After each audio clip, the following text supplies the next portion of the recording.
Rob the mod, can you hear me? Hey, you there? I am. I'm just trying to make sure I sure do, sir. everything is working. 1 second. I hear you loud and clear. Why am I not getting able to see anything? So is Shu joining the Discord or? Yeah, he should already be in. I'm going to drag him on in just a Cool. second. But Awesome. all right, so Let me know if you need me out, and I'll head out. no. I was just trying to say I don't even know how to bring people on.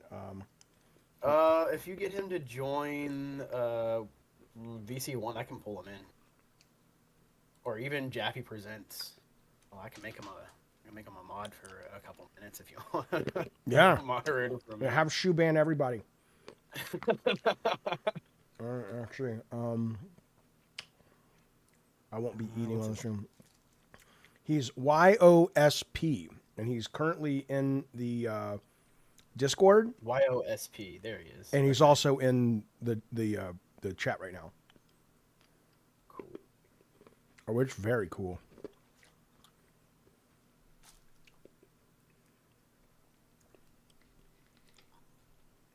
See, tell him to if you can just join into Jaffe Presents. I can wave him in here, get him inside of here. All right, let me see. Shu, if you're watching on YouTube, if you can put yourself into where any of the voice channels on the left of your Discord, whether it's VC1 or Jaffe Presents or whatever you want, Rob will pull you up into this whatever this is, this world, Whatever this world is. the shenanigan world. Hello, Addie Pie. And where you see a bunch of people, just join it. Right. Yeah, we'll pull you right in. And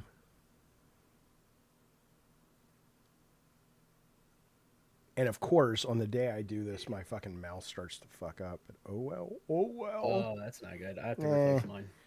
You know, what are you gonna do? It happens. What are you gonna do, Rob? Nothing. Gonna cry like a Thinking much about little goddamn baby. Let's see. Actually, I can. Maybe you can ask Shu if I'm gonna ask him right now. you can ask Shu if he can sign your Death Stranding doll. Yes, I knew you were going for that one. I still have it, dude. It's survived a hurricane, weirdly enough. Okay, so he's asking me where he should go. I'm talking to him right now. Okay, tell him. And he's asking about. He says, should he go in the Diet Soda Theater? I don't think he that's fine. can. I can pull you in. I don't know if he's got access to that room, but if he, if he can see it, he should have access. All right, yeah, Shu, that would be great. Go in the Diet Soda Theater. If you can't, there's one above or below called like the JoJo D Room of Debauchery, and I don't know. It's filthy, Shu. It's a filthy name for a filthy Discord. All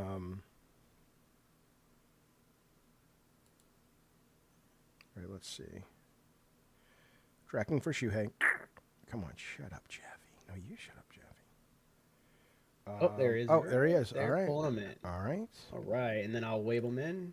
Okay. Get him inside here. Thank you, Rob the Mod. I appreciate it. Invite to speak. Now he should just accept the invite to speak, and I'll be out. Alrighty. All right, Rob. Thanks, buddy. Y'all have fun. All right, we'll see you soon. All right, bye. Let me get to that screen so I can see Shu. Can't see yet, Shu. 1 sec. Okay, so Shu's in the audience. How do I bring him up on? There he is. Hang on. How do we get me and Shu to be? I think we just killed him. There he is. There he goes. All right, 1 second, you guys. Shu's coming in, but I'm not sure why he's not staying in. All right. Rob, can you help Shu get in there? There we go. All right. Yeah, so he's in here now. I gave him the Captain Commando role, so he should. Well, he's out again. Why does he keep getting popped out to audience? No idea.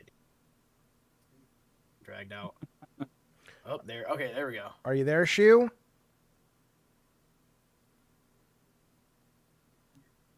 Shoo. Let's see. Can you hear us, pal?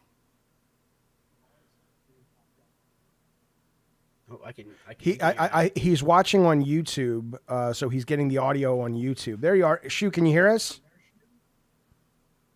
Yes. Oh, I excellent. think I'm in. You are in. You are in. Excellent. All right, Rob. Thanks Yeah, for. it's confusing. I got booted out and I got back into the yes. Soda channel.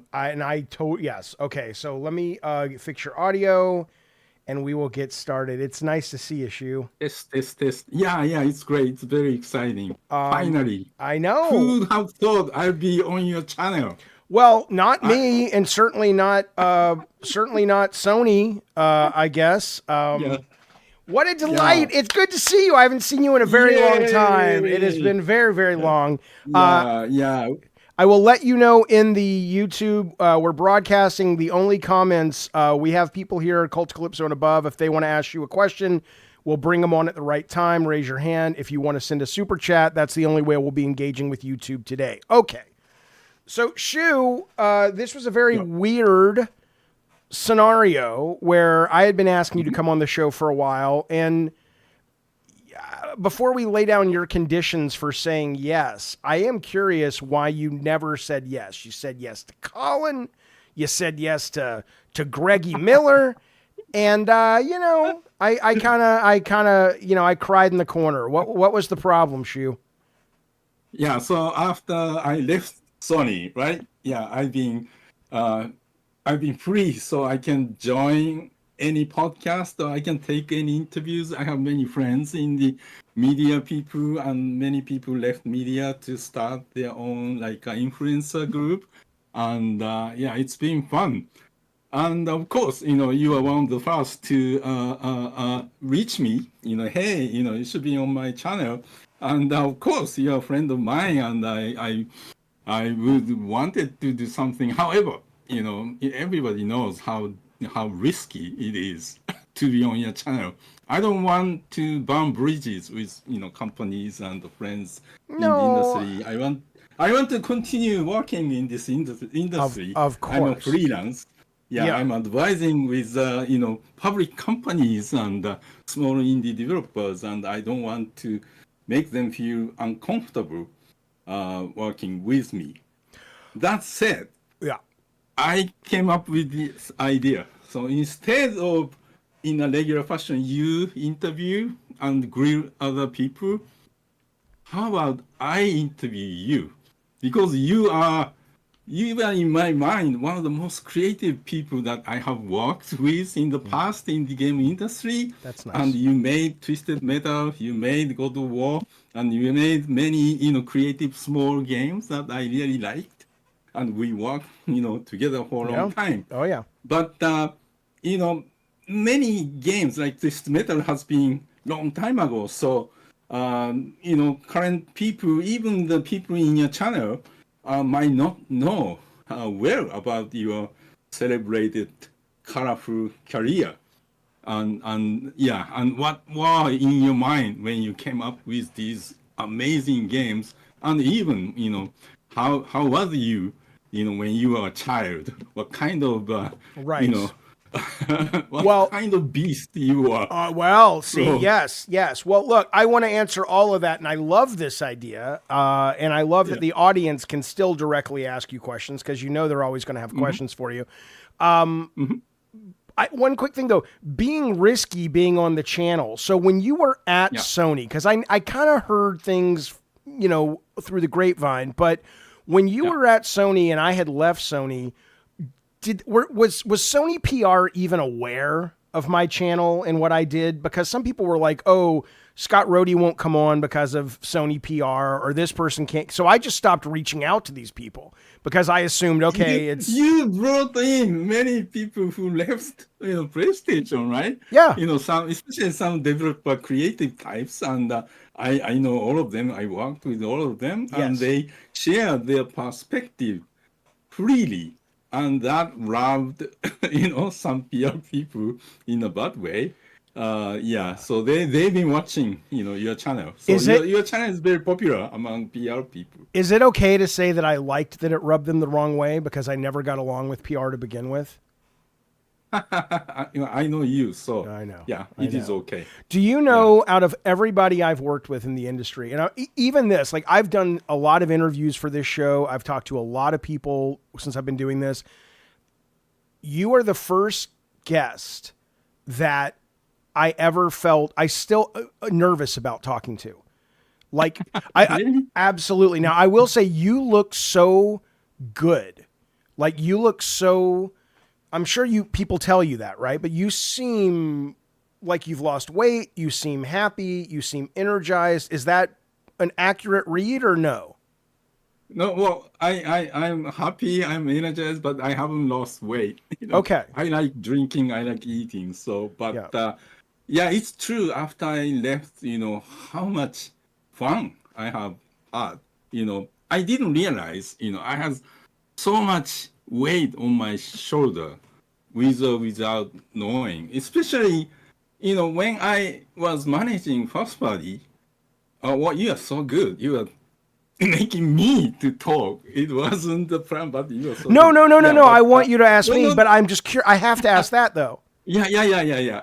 I'm happy to answer this question because it's interesting. It was interesting to me as well. So I was managing Fast Party. I had a huge responsibility, right? I had 2,500 people under me. I had, hundreds of millions of dollars of budget to manage, and I had to deliver, over $1 billion of sales, right? And great, quality games. So it was a huge responsibility. But when I moved on from First Party to Indies role, I did for the last 5 years at PlayStation. I was, almost freelance inside the company. I made a deal with Jim Ryan that Jim wanted me to help, evangelize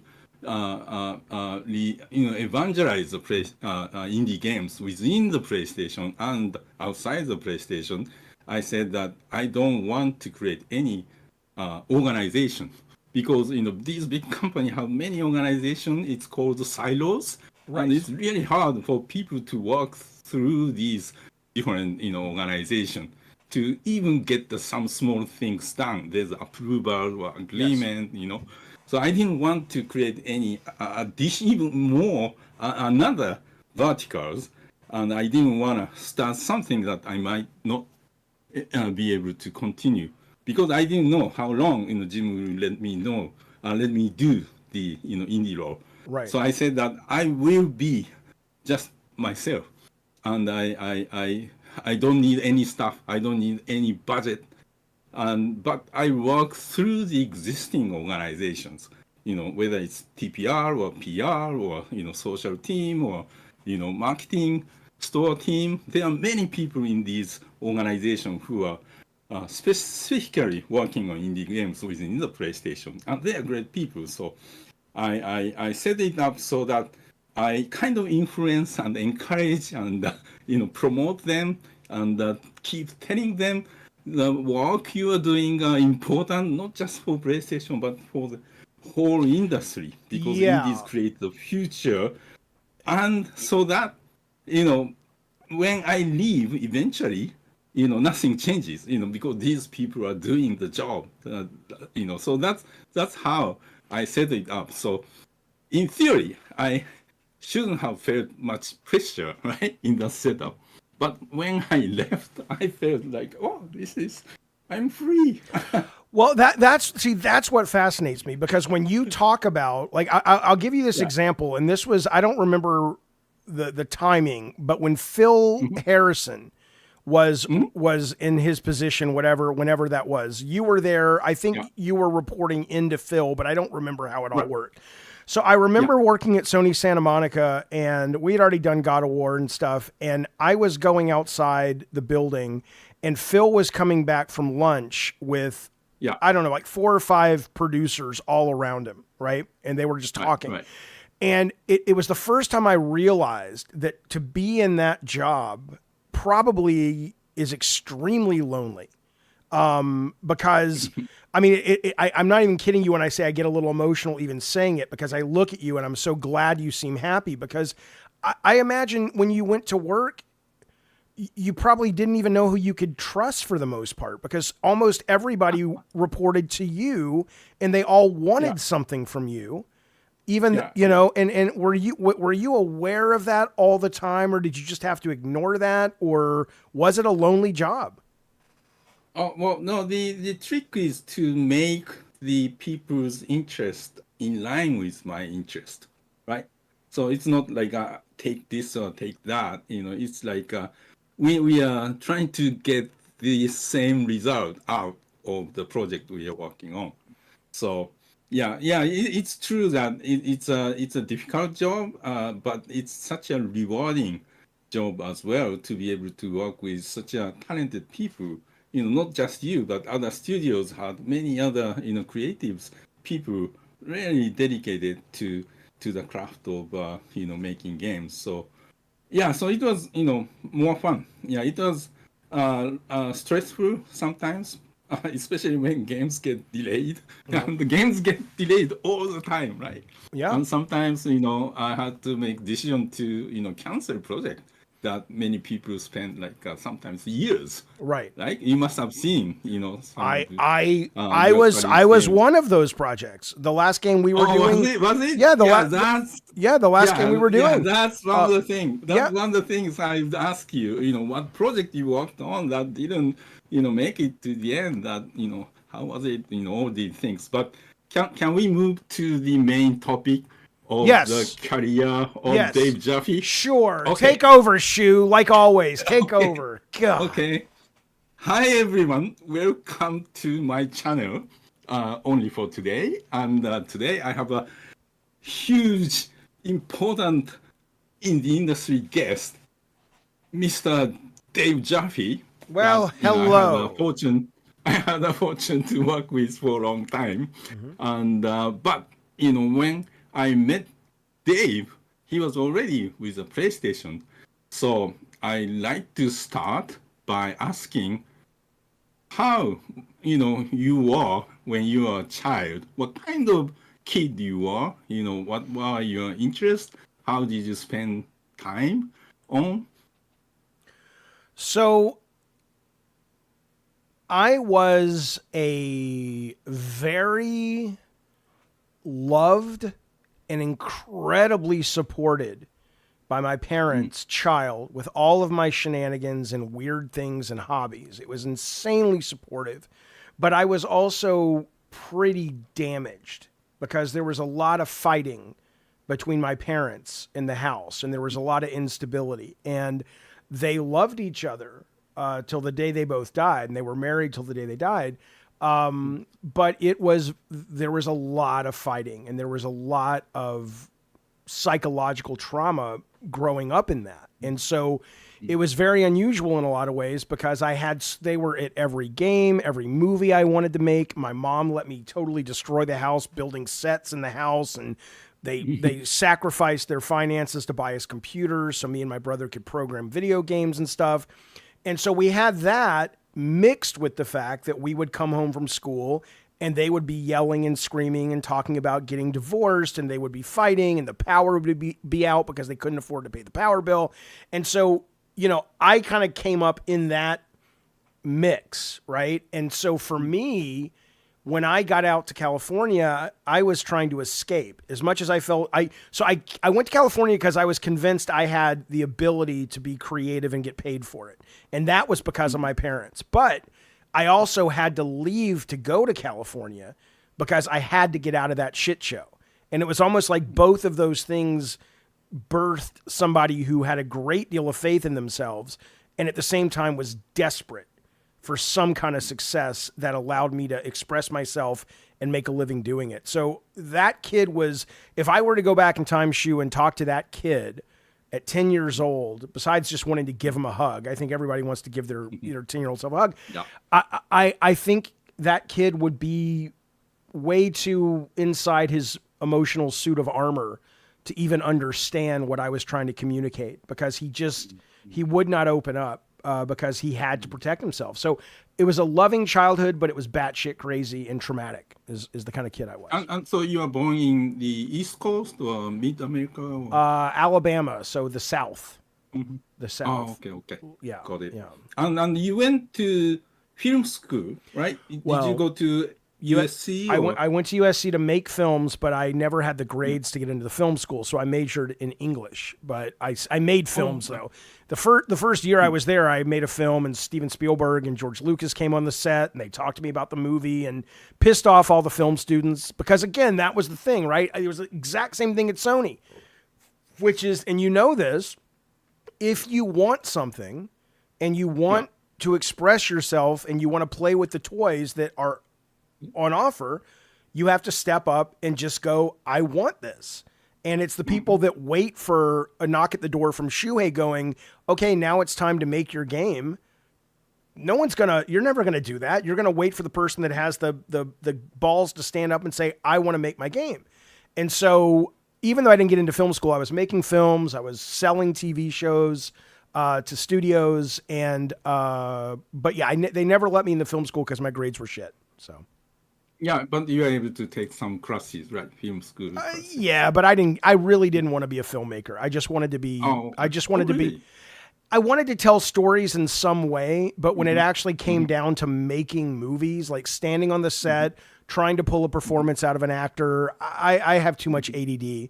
If I would have gone, if I go back in time now, I would have probably gotten into radio because I have found so much more joy and fun doing what I do now than what I did then. Yeah. That's a profession you missed.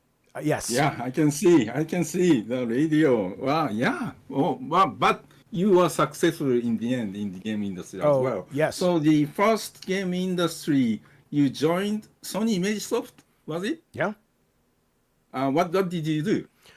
I needed a job badly because school was ending. And I still hadn't graduated. I still have 2 credits left. And I'm on the toilet, Shuhei. I'm pooping on the toilet. And I'm reading EGM. And EGM has a cover story of Dracula, the Sega CD game. And I'm like, oh, that's interesting. And then I'm like, oh, wait, that's right down the street from me. So I called and I'm like, hey, I heard about this thing called Testers. Do you guys have that? And they said, yeah, we're hiring one.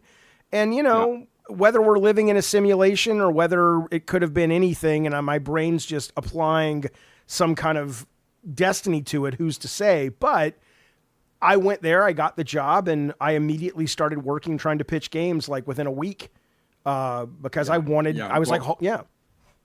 Yeah, by the way, when, people ask me, how to get into the industry, if they are not programmer or artist, I always encourage, start, in QA. There are many great successful game industry people who started as a tester. It's a great way to learn about games and game development, game design. People like Dave Jaffe, Scott Roddy, started as a tester. But don't you think though, now, like when anybody asks me about making games today, I always say, like, unless you're a programmer and you want to play like on the bleeding edge of technology, do not go into AAA.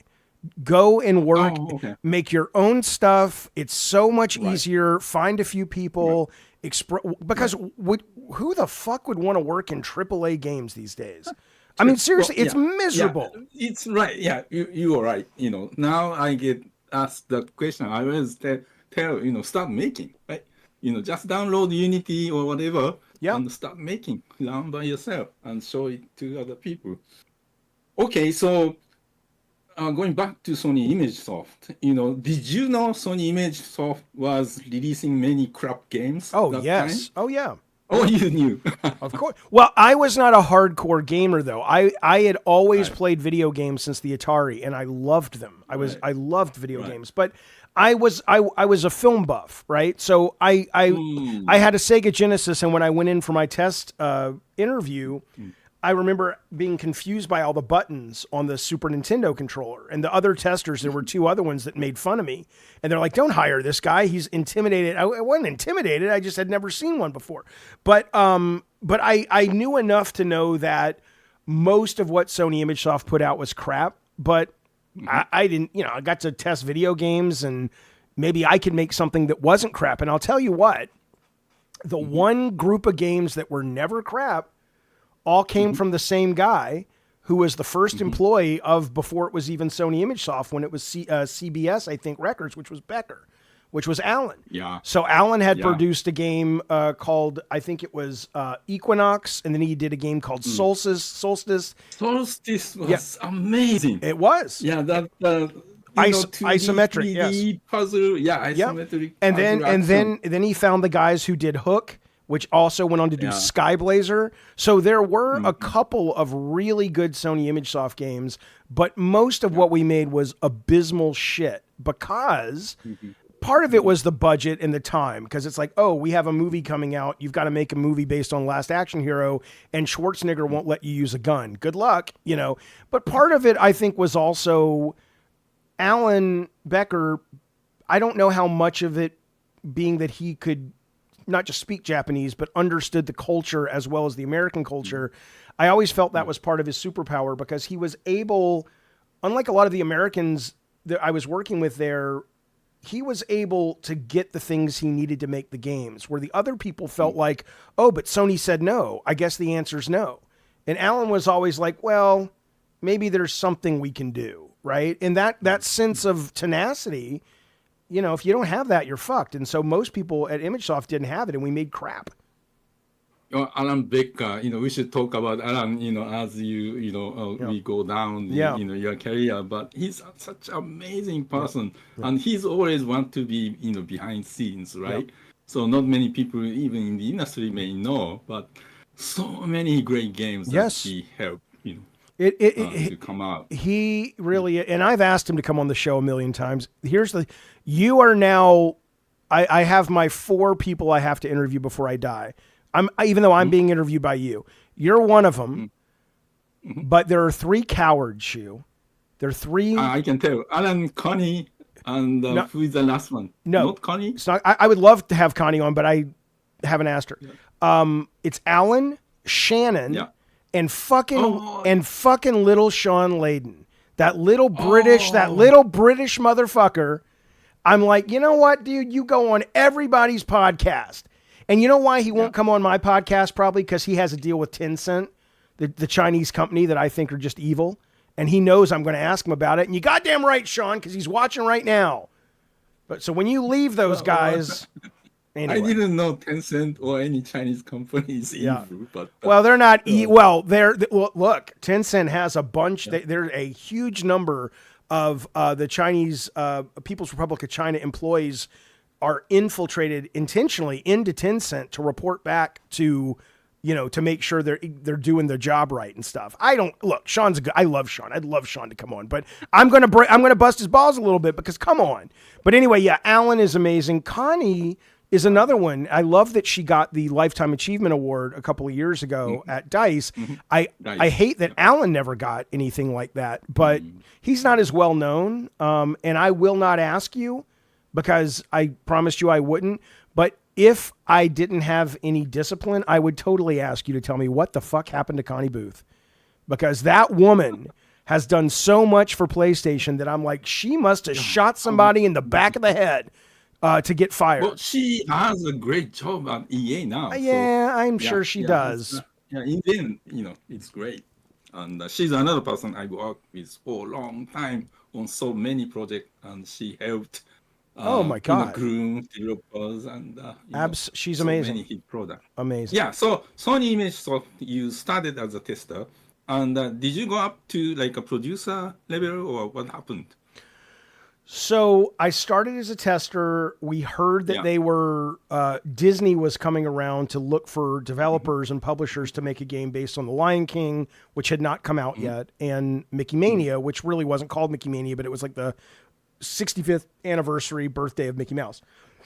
And me and Mike Guillaume were ambitious and driven, and we said, hey, well, we should pitch this and see what happens.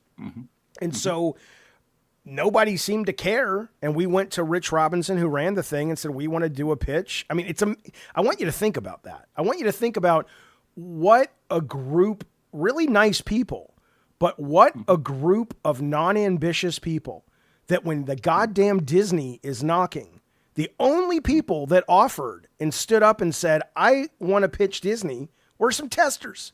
You'd think the producers would have been going, but anyway, so we did the pitch. And it was, first and last time I ever got a round of applause after a game pitch. They all loved it. And we worked with Traveler's Tales, to make Mickey Mania. And then after that, it pretty much, they moved us into a producer. I will say that Mike Yum came up with what he called for Mickey Mania, the coming at you perspective, where Mickey's running at the camera. And then they ripped it off and put it in Lion King because we pitched it for Lion King 2. And I know a lot of people like to think Crash invented it, but I would just like to say, no, we did it like 3 years before Naughty Dog. So just keep that in mind. Yeah, but Mickey Mania. So I was going to say that even though Sony Image Soft was known for, releasing many movie-based, bad games, however, Mickey Mania was brilliant, beautiful, and great game. It was, re-released and, later on other platforms. It was so great. So you are game designer or producer? What was your role? On Mickey Mania, I was one of 4 game designers, but honestly, me and Mike were, and we didn't know what the hell we were doing. So we brought, I think, a lot of high-level contributions, narrative, certain mechanics, certain things like that. But the nuts and bolts of that game, for good and bad, because I think that it was too hard and it needed another 3 months of polish. But that was mostly the 2 Traveler's Tale guys. But it was enough, and we were hated by them. I mean, at the end of the day, we couldn't even communicate with them. But that wasn't because we were dicks. I didn't know what I was doing, and no one at Sony ImageSoft had ever. There weren't even designers on the hierarchy, right? So we were called associate producers, but so I thought a designer was like a film director, and I just told programmers what to do and they do it. And I realized very quickly that's not how it works. That's never how it works. And but it took me some time before, and I made a lot of enemies. Now we're friends and stuff, but I made a lot of enemies. The producer hated me, and afterwards, the head of the company, Rich, said, "Look, I love you guys," talking to me and Mike. He's like, "You're creative, you're driven, you work your asses off, but you're pissing off everybody you work with. And this is your last chance." And the last chance was Single Track with Scott Campbell and the guys in Utah. And I remember going out there going, I have absolutely got to chill the fuck out and be real political for the first time in my career, and not political like I was trying to stab people in the back, but like to be nice, right? I was always nice. I was always nice, but it was more understanding the team dynamic and taking the time to understand that it. I think in the past, a lot of times when you hear people say, "Oh, filmmaking is collaborative" or "games are collaborative," like, whatever, but it's really about the visionary, right? That's what I thought. And it took a while to really understand that in video games, at least then, now it's a little different. One guy can make a game that can be huge, like Vampire Survivors. But back then, if you wanted to be on a team, you could not do it without that team. Well, Single Track was known as like an inventor of 3D graphics, and it's such a established. So the meeting with Single Track, was it already starting to prepare for the PlayStation launch? Yeah. Was it the timing? Well, a guy, I don't know if I think you did. I don't know if you ever crossed paths with a guy named Brian Wicklum, but Brian. Oh, yeah. Of course, Okay. Yes. So Brian had somehow hooked up with Evans and Sutherland, which is the parent company of Single Track and the parent company of Pixar. Right. Not the parent company like they're a subsidiary, but the guys who went off like Ed Catmull and stuff to make Pixar came out of Evans Sutherland. The guys who did Single Track came out of Evans Sutherland, and they were going to get into video games. E&S, Evans Sutherland. And we were like, we flew out there. My mind was absolutely blown because I am telling you, man, I've only had this happen once before, and I think I got a bloody nose the second time. I think you did too. We can talk about it later. But this was the first time where I had 3D graphics and I was in 3D worlds. And I know that today people are like, so what? But back then, to get behind a character or in the eyes of a character, and I was flying a spaceship on Mars, and I said, "Oh, that's cool in the background." And they said, "That's not a background. You can go to that city." And in Evans and Sutherland simulation, I flew to the city in the background, and I'm like, "Oh my God, this changes everything!" Right? So you experienced their own system. Yeah, I flew the military F-16. I did a bunch, but it was the fantasy stuff. It was being in a dungeon. It was like D&D. It was being on Mars. I'm like, oh my God, I have to be involved in this, right? And that probably motivated me to start playing ball. And I'll be anything on the team. I have to play with this. This is amazing. And from there, for whatever reason, E&S decided they did not want to go into video games. So Mike Ryder and Scott Campbell and a handful of people, I'm sure I'm forgetting their names, Mike Bartholomew, they left and formed Single Track. And that was Warhawk and Twisted Metal. So.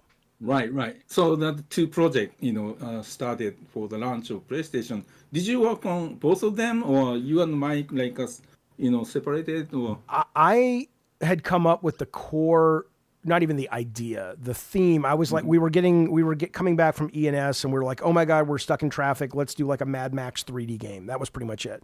And then Peter Dilley, who was the head of marketing, was like, I remember it, man. Sony had the CD-ROM table. It was just like a music CD table. And we all sat, and I'm sure it was the same when although you came into PlayStation and video games, I think around PS2.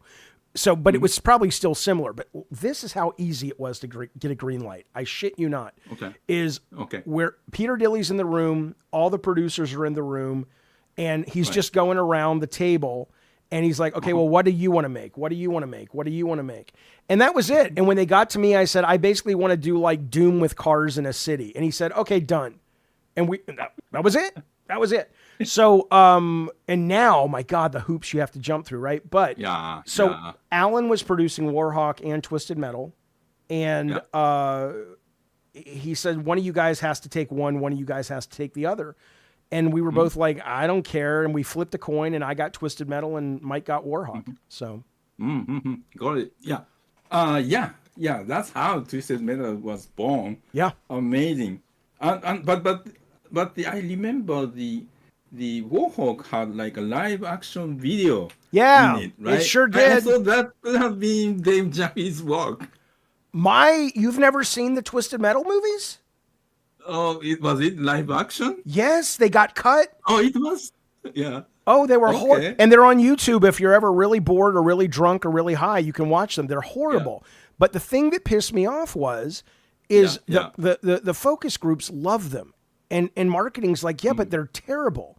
And the kids were like, I know, they're awful, but they're fun, right? The Warhawk movies were totally non-offensive, but they were boring as crap. Mine were at least batshit stupid, and so there were movies in there, and they were fun. But you can watch because it was the first system with CD-ROM, right? Yeah. So they had space. Let's fill with FMVs. I literally I don't know how I did it. I had no skill making movies. Alan just was like, well, he went to film school, I guess. They gave me $100,000 to go shoot these crap movies that look like Doctor Who from 1960 in the UK. Terrible. That's quite a good size of budget, considering the whole, game budget was like under $1 million, wasn't it? Yeah. 850,000. And Twisted sold over 1 million units. Oh, yes, it did. Yes, it did. Yes, amazing time. Yeah. So during that time, I was producing games in Japan, and it was such a fun time that during PS1 days, small team, like you're saying, because the budget is small, companies' risk is small, they are letting young people try. Yes. And that's the time many, especially in Japan, many game directors, game creators are born and raised because they got a chance being young, and they're able to make mistakes and fail and learn, and multiple times. That rarely happens, these days in the industry. I don't know how dialed in you were on, at least in the U.S., but the amount of just massive failure that Sony First Party America went through from like 1995 until PS2. So many games canceled. But that was where Alan learned, Connie learned. Connie had a game in production for like 3 years called The Diabolical Adventures of Tobu. And it was... It was still in development when I moved to the US. And nobody knew what the fuck it was. It was beautiful, It was gorgeous art, but that was the thing. It was like no one knew. And this is a question I did have for you, but it's like, you know, it's so easy to pitch a game, and if you're pitching to an executive that doesn't know anything about games, they don't know to actually ask the real questions. Like you can get somebody caught up in all the flowery bullshit about it's about this and it's about my childhood and I want it to reflect this through the game. It's just a bunch of bullshit. Because if you actually try to pin them down and go, okay, but what do you do? What is the moment to moment game? And if you want to say that moment to moment game is a metaphor for an emotional aspect of the game, that's fantastic. But what makes it a compelling piece of interactive software? And a lot of us at the time we didn't even know to ask the question. So we were just greenlighting shit left and right, and it was being canceled. It's crazy. Yeah, one episode, similar episode in Japan. So Kazunori Yamauchi, creator of Gran Turismo, he was very young. He was just, first, second year or so, entering the company, Sony Music in Japan. And he pitched Gran Turismo concept, but the management didn't understand, or they thought it's risky, or so he said that, oh, how about this? This is a kart game like Mario Kart. Yep. PlayStation, any platform need a Mario Kart, right? And that got greenlit. Motor Tune, right? Yeah. Motor Tune Grand Prix. He spent 2 Motor Tune Grand Prix to develop the core car physics engine for Gran Turismo. I was so disappointed in that game because it looked so good, but I couldn't drive it. And now I understand why, because it looked like it was an arcadey kart game, but probably it was a sophisticated simulation. And absolutely. Oh my God. The team was making Gran Turismo. It's a prototype of the game engine in disguise of a kart game. Yeah, we could get a kart game needed to just sell, enough to let them continue. And the third iteration was Gran Turismo. Let me ask you this, because when you talk about that being the way it was, and I've I don't want to say who it was, because it doesn't matter who it was. The point is, I have always been surprised though that Sony or Microsoft, or maybe Nintendo does, I don't know, but Sony certainly. If you follow, and I know you do, the indie scene and the PC scene, and you look at these games that come out, like Section 1 or Valhalla when that came out a few years ago, or just these games that kind of like what's a Repo right now, these games that kind of come out of nowhere and just hit, and they cost almost nothing to make and try. I'm always like, that still right. That still should exist at the console AAA level. It's always weird to me that there's not like these farm league teams that Sony is like, hey man, just spend a year with 4 or 5 people and try to make some shit. We'll put it out. Maybe in 6 months, it'll cost less than $1 million. If it works, we'll keep working on it. If it doesn't, no big deal. Is that, it almost seems like I don't want to get into specifics about, say, something like Concord. I really don't. It's just No, I really don't. It's just a good example. So if you take a game or Drawn to Death, right? If you take a game that we released when we were at Sony that didn't work, and you look at it and you go, how much sooner could we have known this wasn't working before we started throwing all this money at it to make it a complete product? And it seems the PC space is very comfortable with that. But the console space, specifically Sony, seems to be like, we don't want to release anything that's not spit polished and finished and perfect. And it's like, that's so risky now, don't you think? Well, in terms of polished and no bugs, it's kind of mantra of console games, right? Console games, it's meant for anybody. Anybody has a good experience. Game won't crash. Very easy to treat with. Of course, nowadays, games are getting, patched and updated and DLC. So people are getting more familiar that games will evolve after the launch. But, back in the days, because there's no way for us to patch other than remaster, that took many months to do. So the game has to be tested and, went through the third process and polished. But in terms of, working for a large company publisher, I tried during the PS3 days in Santa Monica studio, maybe you Oh. left to become independent at that time, for the launch of PlayStation Network, we started making small games, right? Yes. Like, let's make small, interesting. We original incubated games. that game company was in Santa Monica. Yeah, absolutely. So Santa Monica was amazing, doing the great job. Nathan Gary and Deb Romas and these people, finding the talent from. So I was very proud of the team's work to be able to help these young independent developers to create great games. However, it was great at the launch when the store PlayStation Network needed these titles to fill in. But after so many games coming out from indies, indie boom started, happened. And without us doing, first party doing anything, great games will come to the store anyway. So in that time, I realized that what company wanted was a game that sell hardware.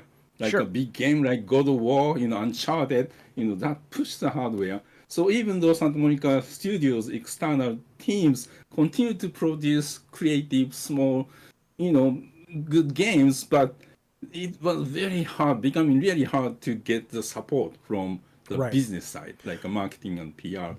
Yeah. Not to push. By the way, is that who is that's not Grums in the background in a little picture, is it?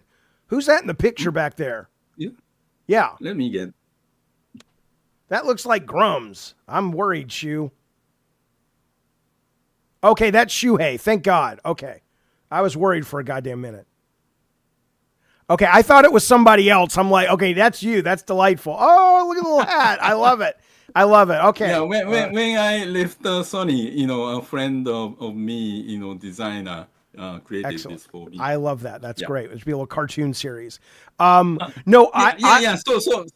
large companies have that machine of business group, and they've hired and grew and created the process of push certain type of games, big games, right?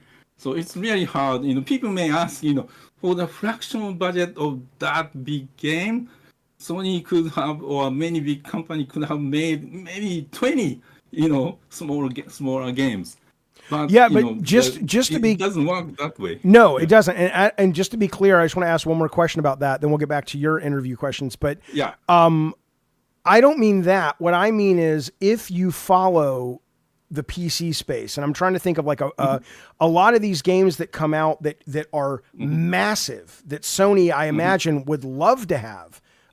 They don't look great. They're not the world's best looking games, but they make insane amounts of money for what they cost. It's not like when Journey got made. Journey was an art project. It was never going to be Metal Gear Solid or God of War or Uncharted, right? But there are games that do go on to dwarf those games, those big games financially, because somebody just comes up with a real clever idea that doesn't cost a lot of money to try, and it's fun right out the gate. Like, remember it was Slipgate that came out about 4 or 5 years ago that was like Portal first-person shooter? I mean, that game looked like when Naughty Dog was releasing their lab games. Remember they would put out levels that weren't finished just to see if people liked them? I'm talking more about something like that, because if it works, then you could spend a lot of money. But I was always fascinated, but it sounds like it was never an issue or an option. So continue, Shu. Thank you for letting me divert. Let's go back. Yes. Yeah. So the Twisted Metal was a huge hit, and Warhawk did decent number as well. So you did work on Twisted Metal 2, right? Right after, and that many people said was the best Twisted Metal game in the series.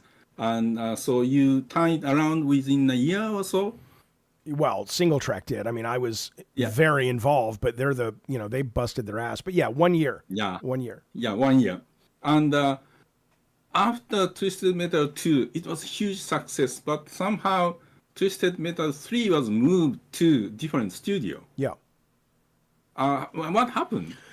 So I asked Kelly Flock before he died, who used to run 989 and SISA and everything. And what he said was he got a call, and I was amazed by this. He got a call from the guys who ran Single Track, Mike Ryder and the other two guys. And they basically said to Kelly, they said, they threatened him. They said, look, we're going to take all of our code and we're going to go and make another Twisted Metal if you don't give us what we want. And we're going to put Twisted Metal out of business.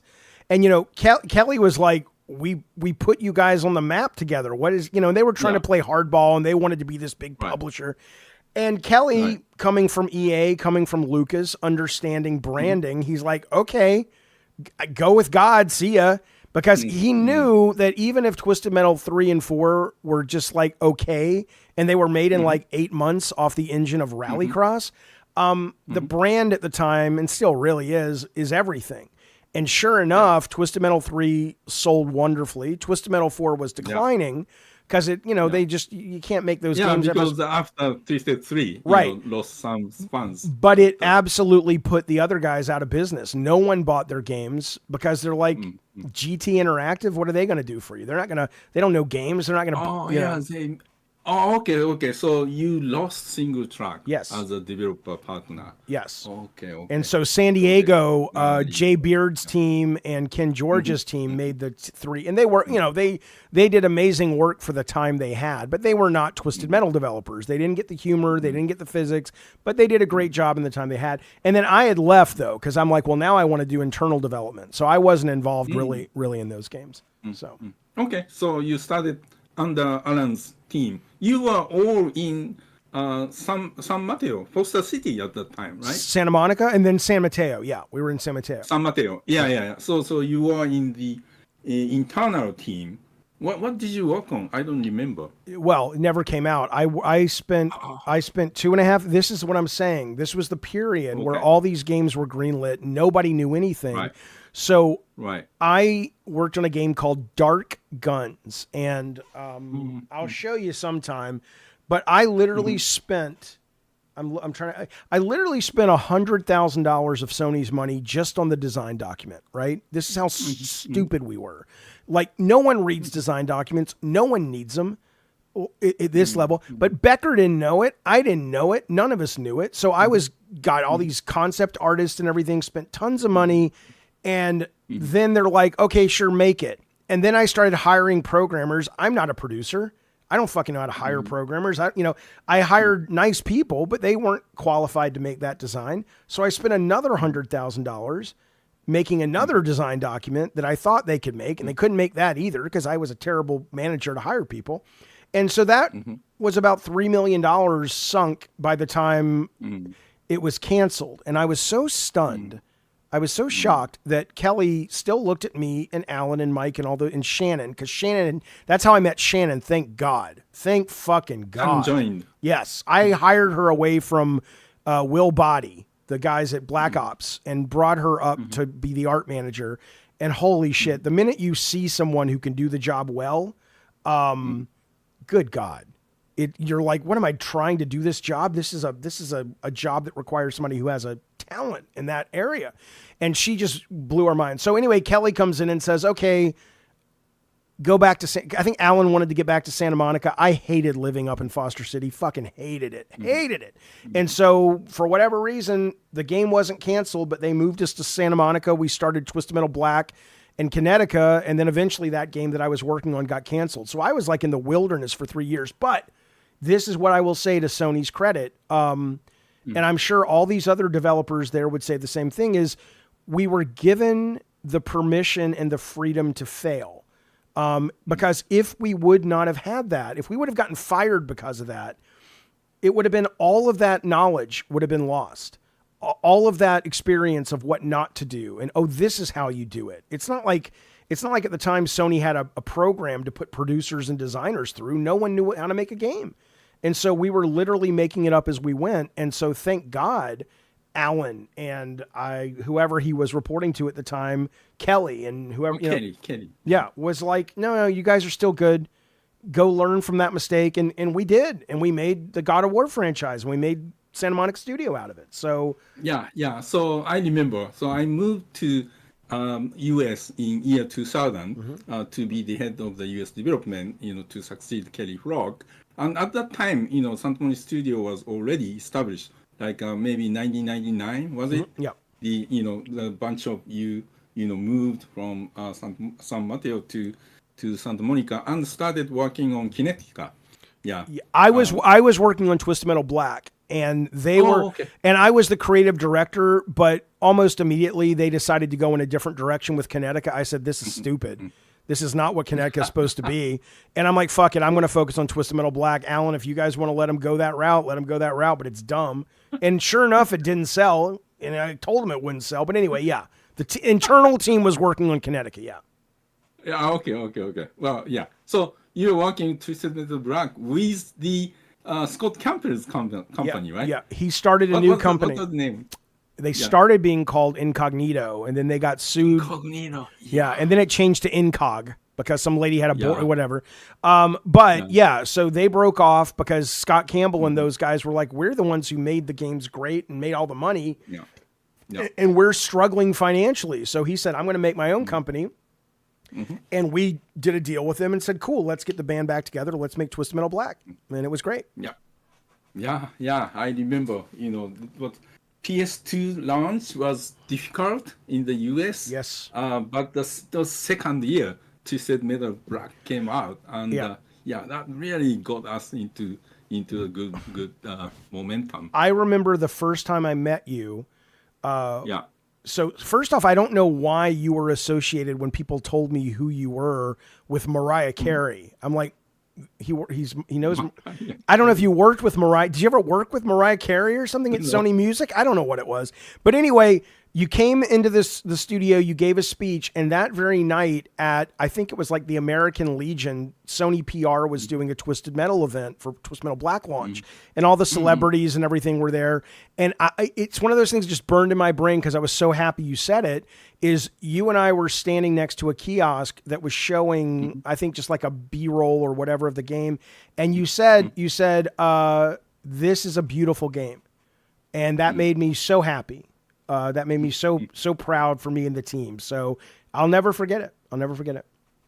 Yeah, a couple of things I remember. So, during the development, I was based in Bay Area. Yeah. But I visited Santa Monica studio once a month or so. And every time I visited, I spent time, with the team looking at the game in development. And one time, you showed me a movie of Dollface, she had a hammer, right? Or someone had a hammer. Put her in the mask. Yeah, that was such an amazing short movie. And I asked you, how did you come up with this, scene? And you were like, oh, it just came to me.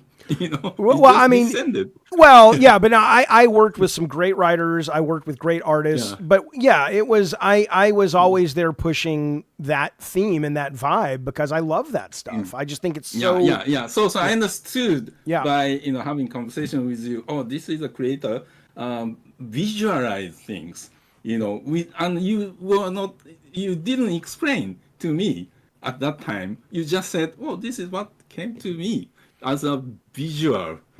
And so those people those type of creators who see things and try to implement that, I've worked with other people like, in my mind, similar approach was Kazunori Yamauchi, the creator of Gran Turismo, is one of, such kind of person, creator, and Fumito Ueda, he's another. Oh yeah, of course. Yeah, visualizing, and this is what I want to make. And by the way, another thing I remember about Twisted Metal Black was, I don't remember whose idea that was, but the team wanted to paint it black, the music. Oh, that was my idea. Yeah. I'll own that. Yeah. That fit so well with the game, and that was amazing. But it was expensive. It was $100,000. It was $100,000, and then those motherfuckers are still making money. Every time you guys make $1, they get like 10 cents or something. So yeah. So that back end royalty, and but it fits so well with the game, and Alan and I are like, let's do it. And I am so happy that we put that music in What I in what I as well. what I will say, and you only can Yeah. learn this, and I'm sure you're the same, but I could only learn this through some distance. But you know, I look back at the most successful time I had in that career, and it was basically Sony Santa Monica's first handful of years with Twist Metal Black and then God of War. And what I didn't recognize, it's like you want to just go back to that guy and I want to shake him and go, you don't even know why you're successful, because there's so many pieces that you surround yourself with that make you successful. But when you have that kind of success, everybody's in your ear afterwards going, come sign with CAA, come sign with William Morris, come build your own company, come do this, come do that.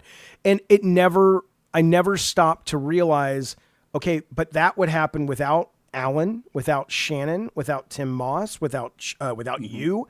And it's not to say that you can't do things on your own, but if you don't recognize how important that environment was that we were in and how rare that kind of environment was, the fact that you and Alan both were willing to fight for Paint It Black, where if we were at EA, for example, they'd say, that's stupid. Nobody cares. It's the credit song.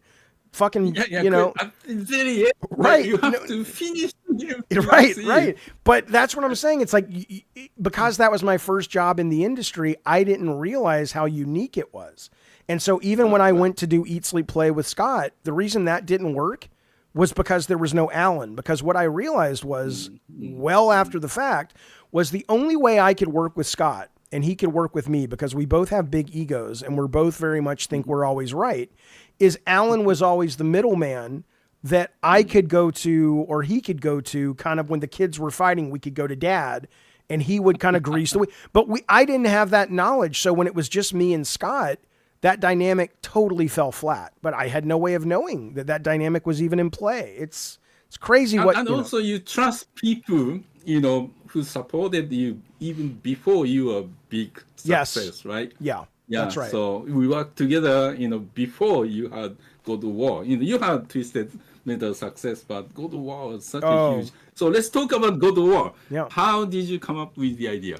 I wanted to do internal development after Twist Metal Black, because I was like, okay, I want to get my hands in this with this team. And again, Alan was like, okay, take 4, 5, 6 months and just live with your ideas, see what comes up, work with artists. And by the end of that 4 or 5 month period, I had 3 ideas, 2 of which were viable. One was a Greek mythology action adventure game, and the other was like a first person open world horror game.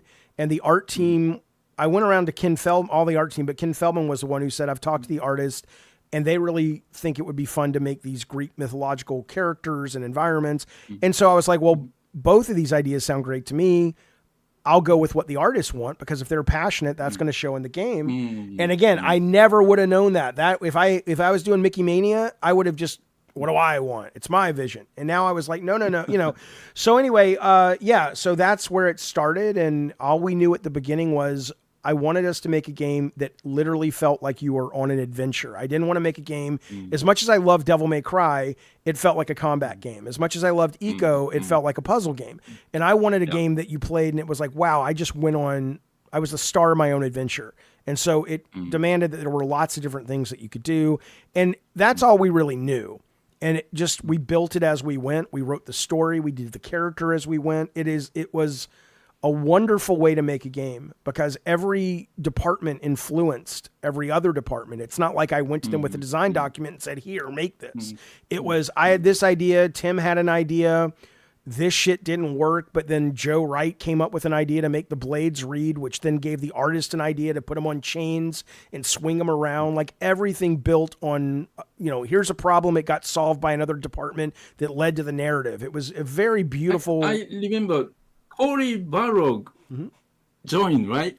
And he did animate the blades, didn't he?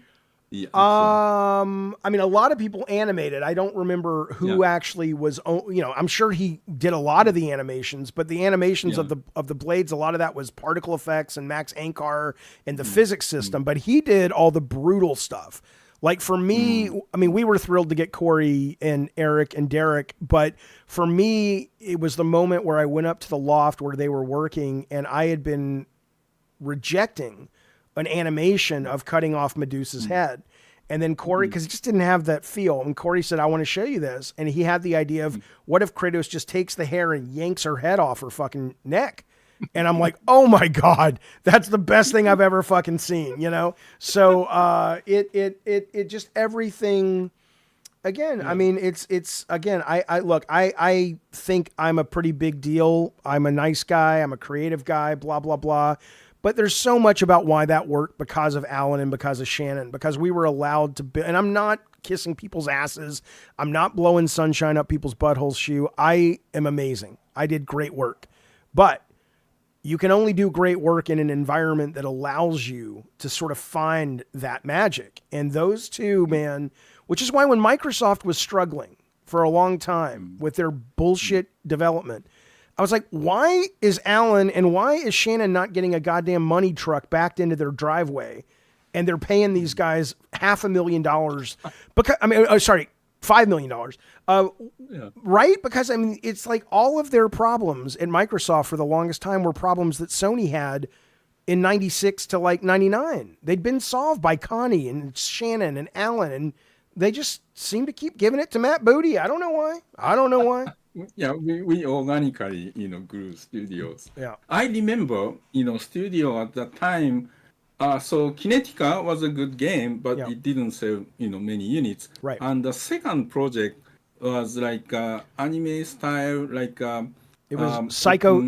It was called Psycho 5.0, and it was a animated cop. You played a cop, and it was kind of a cartoony cop chase thing. Yeah. It was interesting design, but somehow we canceled it, right? Well, because I remember I was on jury duty. I remember getting a call from Shannon going, what are we going to do? Yeah. Because Grand Theft Auto 3 had come out. And suddenly, basically, Psycho 5.0 was really built on the idea of what if we took Crazy Taxi from Sega and kind of made it a bigger, more console home game that wasn't just a shallow arcade game. And that was great for a while. And then suddenly Grand Theft Auto 3 comes out and everyone's like, well, you got to get out of the car. You got to do this. You got to do that. And everybody knew it's like, if we don't do that and we're not budgeted for that, we're not built to do that. The engine can't do that. If we don't do that, this game's going to tank. And so they decided, which I think was correct, to go, yeah, let's put this, let's not let this continue, is why. Yeah. So while that game was in development, you are doing prototype of God of War. Okay. Yeah. And the team that worked on Psycho 5.0 all joined God of War team. Yeah, everybody just some people went to external, but most people just kind of marbled into it wasn't a very big team, so it wasn't like a big thing we had to take on. How large is God of War team? 36 people. Oh yeah, it's still such a small team. Yeah, there were some external, like an epic. Yeah, well, it was at the time. There were external people that helped us with the movies, of course, like Mumbauer's group and all that. And then obviously the music. But in terms of the development team, it was like 36 people at the height. It was cool. It was a cool time, dude. It was awesome. Yeah, what I was amazed, and the whole industry was amazed, was the game, was great to play, but not just that. It felt so polished. In the past, like Japanese games are known as a very polished, action kind of games, and US-based games are, really interesting, good graphics, but kind of rough, around the edges. But the God of War felt so polished. How was the game made to such a high quality? It was obsession and unwillingness to compromise, and an environment that allowed us to do that. Right. But the real secret that I found was we built out one of the rooms, and now it's very common, but we built out an upstairs playtest room. Yes, with 5 TVs. Yes. And then we would sit downstairs as the team and we would watch. Right. And then I would have those videotapes, because it was VHS. I'd take them home and I would spend the whole weekend with a notebook and I would watch every single fucking tape. and I would make notes of where we were having problems. And then I would come in, and the first 3 days of the new week was just massive spreadsheets of here's, and then Shannon would looked at it and said, okay, prioritize this, and we'll put, and just the stuff you learn, not just the polish of the effects, but the stuff of like little things that which is why I get so pissed off now. With games like people give me shit still for like Metroid Dread because I couldn't figure out this one puzzle section. But the stuff we learned about from onboarding, like I remember once when Kratos comes into Athens and you see Ares, and there was a big door about, 100 yards to the right that was a puzzle. And there was a key, it wasn't a key, but you needed to do something to the left. Well, most gamers were moving to the left. So by the time they saw the door, they already had the key. And it's like, well, this isn't satisfying. We need to make them realize they're stuck first. And all we did after watching the videos is, hey, let's put a save point that was really bright. It was a visual that was bright. Let's put it a little bit to the right of the screen. And the minute you start heading towards it, just take the camera and angle it a little bit so the player realizes there's a path that they can follow. And suddenly the next play test, everybody was seeing the lock before they saw the key. And it was, and suddenly the level got higher scores, right? Because there was a satisfaction to beating it. That shit, that's the stuff that playtest room gave us. And we did that nonstop until the game shipped. The only one we didn't do it on was the very last level.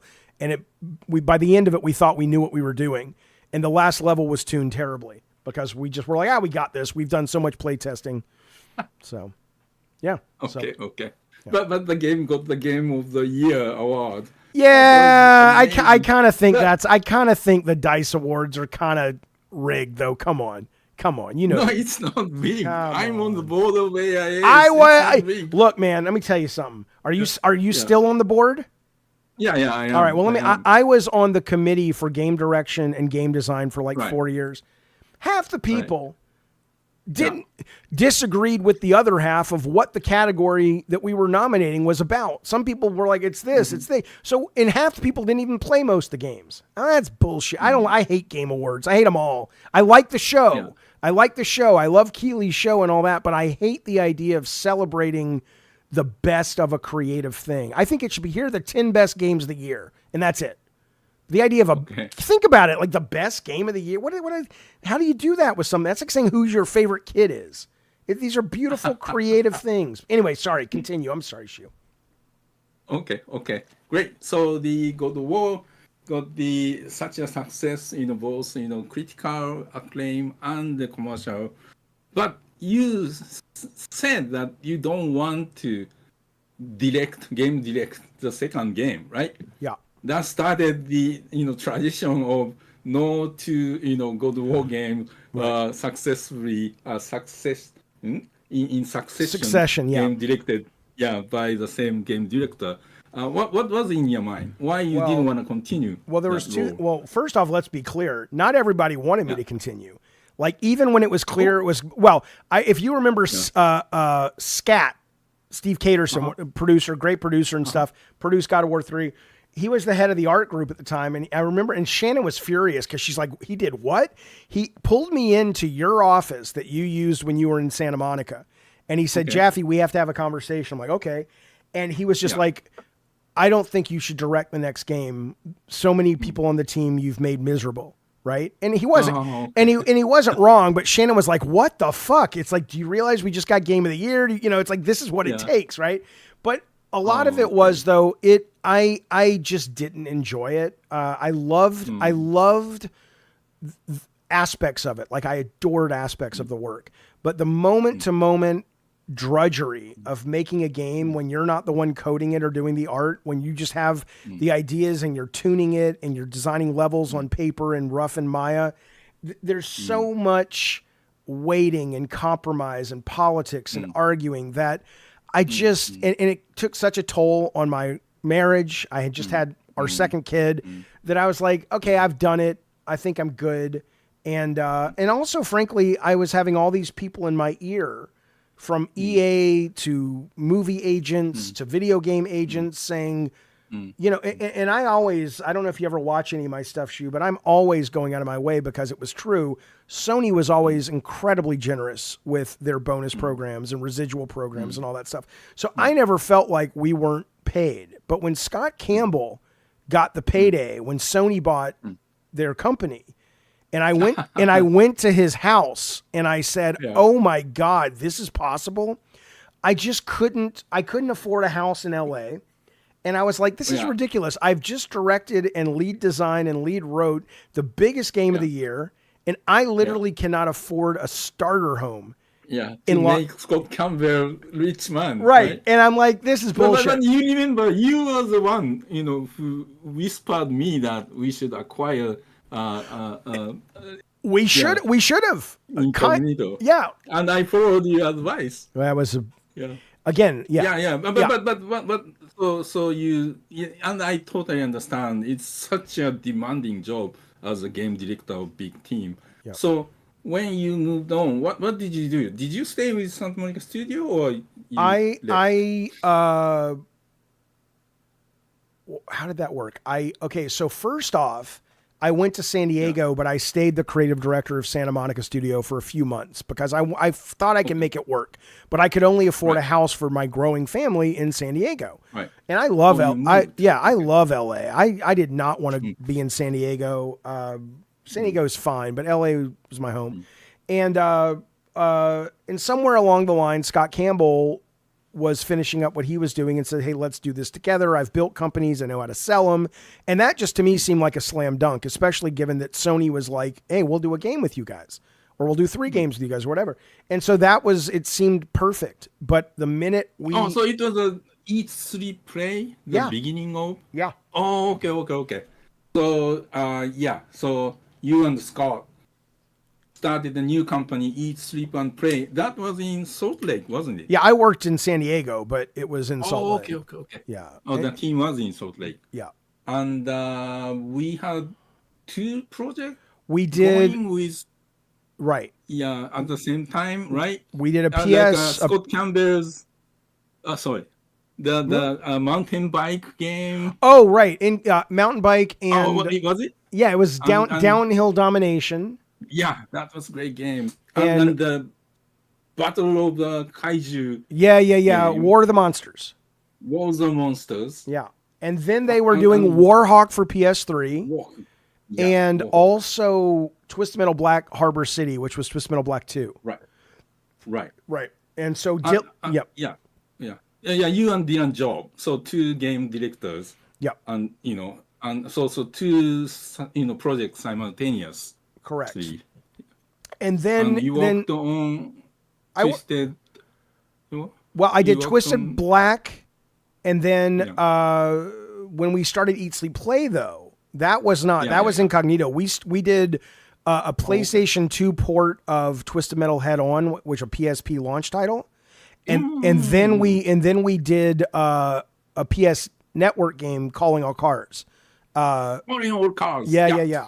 That was a great game. It was it was a great game, and that was that was the beginning of me making stupid decisions, because that game would have been more successful. I mean, it got really good reviews. People still love it to this day. There were some design flaws, but the guys in Utah were offended because I wanted to make it like an R-rated comic book. And, for the audience, and they were offended by that. And it ended up being this like G-rated little kid looking game. And it's like somebody just spent $699 US on a PlayStation 3. They don't want to play a little Disney game, guys. They want to but anyway, I loved that game. I thought it really had potential. And people still say they play it today on their PS3s locally, which makes me happy. Wow. That's amazing. Yeah. Okay. So that was your game. And after that, what did you work on? Then we did Twisted Metal 2012. Okay, the PS3. The PS3, game. Yeah, which started as a downloadable game. And then I remember Sony marketing was eventually like, hey, let's make it a full price game for whatever reason. Yeah. And the team was never built to make a full price game. And, and we said... You mean small team? You mean? Well, we built that team to make multiplayer and kind of gamey games, and Twisted Metal fit the bill when it was multiplayer only. The minute it became a single player game as well, because marketing wanted a single and multiplayer game and sell it for $50 or whatever it was, that team was not equipped to make single player games. Like I was playing all the games, and that was the era of, I think it was like somewhere along the lines of like, I don't know which Metal Gear was out, which Red Dead Redemption was out, but people were used to these epic experiences. And we're like, this team, and Scott was and remains brilliant, but Scott wasn't going home at night and playing the latest Kojima game. He was playing mobile games and shit. So it was very hard to get traction with that team when I was like, we have to build these big missions and this and that and the other. And so the single player didn't work. And we did, boy, I'll tell you, this is how little we knew. We didn't do a beta test. That game multiplayer, when it worked, was amazing. But the handshaking between the San Diego infrastructure of matchmaking and PSN and the net code of the game in Utah, it never really worked consistently. And I was like, hey, should we do a beta test? And everybody from Utah to Sony, you don't know what you don't know. And so none of us were like, yeah, we need a beta test. We're like, nah, we'll be fine. We looked at the code. It's fine. Can you imagine launching a multiplayer game today and not having at least a meaningful month of testing out in the wild? But we had no idea. We had no idea. And it killed that game. It also came on the end of that. Also, there's a trouble after the launch. Yeah, absolutely. Well, interestingly, so, I don't know if you noticed, I joined Colin's podcast last week. And he came up with a list of games he wanted me to talk about. And the first game was the Twisted Metal game, PS3. I haven't watched it yet. What did he want to know? Well, he picked the games that are not like Uncharted or God of War or big game. Right. He picked some interesting games that people may not have noticed or have forgotten about. Right. So it was really fun thing, and probably it will come out of the paywall in the end, so you can watch. But I'm a member. I love his stuff. I watch. Oh, you're a member. Okay. Yeah, watch it. But what did he ask you? Talking about you. Yeah. Well, I don't remember. Okay. I'm old, but no, I only remember I had fun talking about that game. Oh yeah, now I remember that E3 review. That was epic. Oh yeah, that was awesome. Yeah, the truck. Yeah, it was. I mean, I got to tell you, man. I mean, I got to have all of those fantasies of just the only where I'll ever be close to being a rock star. And it was like, that was cool. I don't covet it. I don't want it anymore. But for that little window of time, that was kind of a fun world to play in. And yeah, coming out on stage, surprising people, coming out from the truck, everybody getting excited. It was And the Colin was remembered. I don't remember. You lied right before the event. Oh yeah, always. There's no good twisted game or whatever. Right. That you disguised. And people were so funny. They're like, but you lied. I'm like, yeah, I don't owe you anything. I owe the audience. I wanted them to have a fun E3. I don't give a shit if Joystick or Kotaku ad. Yeah. I'm not under oath. It's still on the YouTube. People can search like a PlayStation E3 keynote 2011 or 12. It's like 10. It's like 10. Yeah. Really fun. You and Scott came out and the truck came out and you played the game. Was it the actual play? Or yes, and I was so pissed off because I don't remember who it was. Kutaragi might have still been in charge. I don't remember. I think he might have been. Yeah. And there was this insanely stupid mandate that all of the stuff on stage has to be played in real time. And I'm like, dude, it's on display. It must have come from PR department. But they're so fucking stupid. They don't understand. I'm like, look, the game is on the show floor. 20 minutes after this conference, they can go to the convention and see it's real. But we have an opportunity here to explain a really cool but complicated group of game systems that if I can edit it into something, people will walk away with a better impression. No, it's got to be real. Why? No Well, fucking I reason. was one, who believed that people like watching live demo They of a they new do, game. but there was like no give. Like when I'm like, I get that if you're talking about Crash Bandicoot or Uncharted, but this is a game with multiple characters fighting in different parts of the Right, world, and there was no one Yeah. to go to talk to because PR was just like, And nope. it felt a bit strange, Scott talking about the game, and you are just quiet playing the game. Scott to his, Scott's a fucking genius manager. He's terrible on stage. He's terrible in front of a camera. And I'm just like, can we fucking put on a show?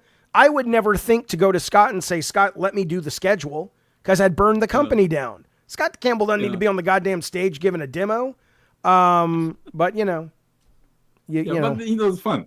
Of course, it was great. I'm just riffing. I mean, it worked out great. It couldn't have been a better, Sony. I mean, the fact that they let us make an ice cream truck. I mean, those were the days. That was fun. That was fun. Yeah, but people ask, I love that I got to be there. I love that I got to do it. I do not miss it one fucking bit. I don't. I loved that time in my life. People were wonderful. Yeah. Sony was excellent.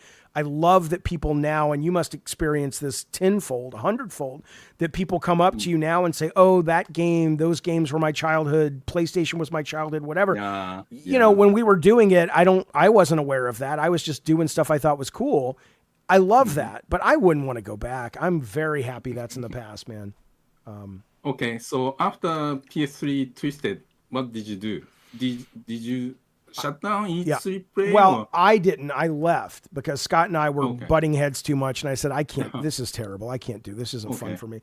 And so I started the Bartlett Jones Company with Nick Conanellis here in San Diego. And we did Drawn to Death with. I pitched it all over the industry, and we got a couple of bites. But I never pitched to Sony because I'm like, Sony's never going to want to work with me again.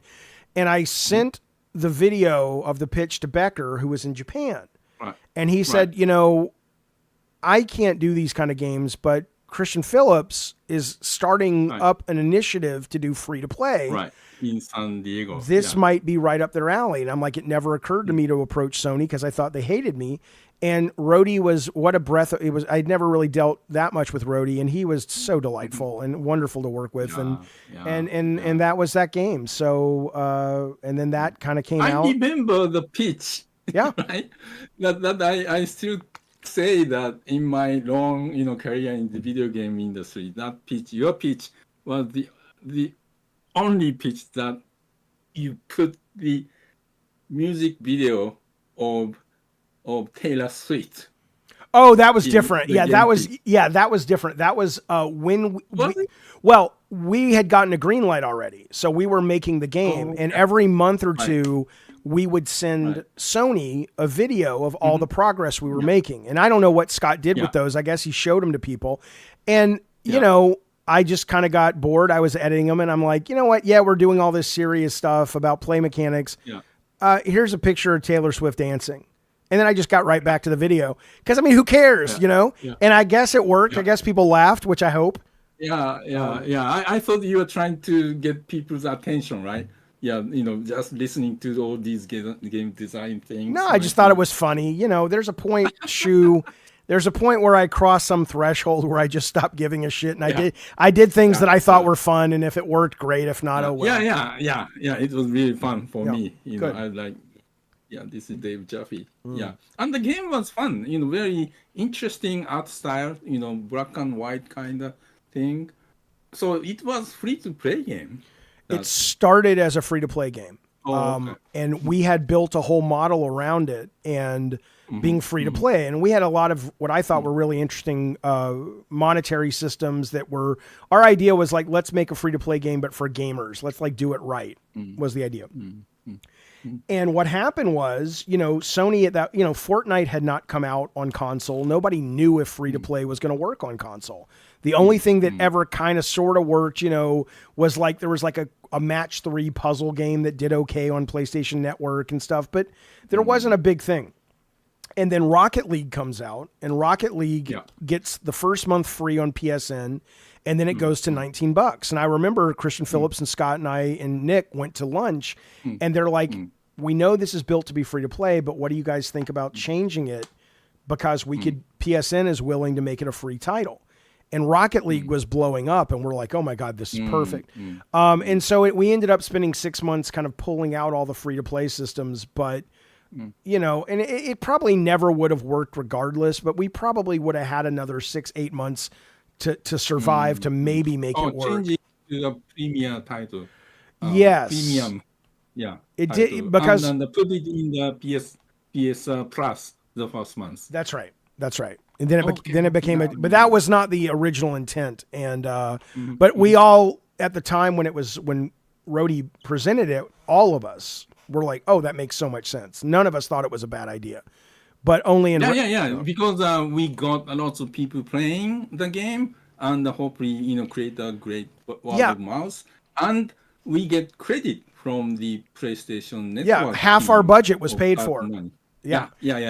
But what I'll say is, and this leads into a question I have for you about like Dark Souls, right? Which is at Drawn to Death was designed to have a lot of depth to it and a lot of play mechanics that interface with each other and everything.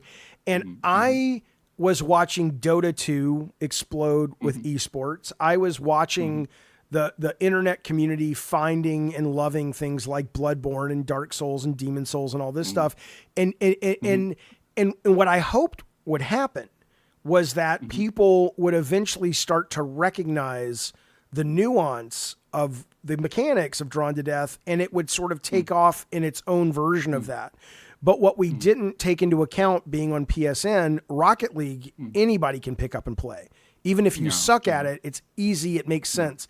Drawn to Death, if you don't have the time and you haven't played with the right people who understand it, you're just like, what the fuck is this? I'm going to go back and play, Call of Duty.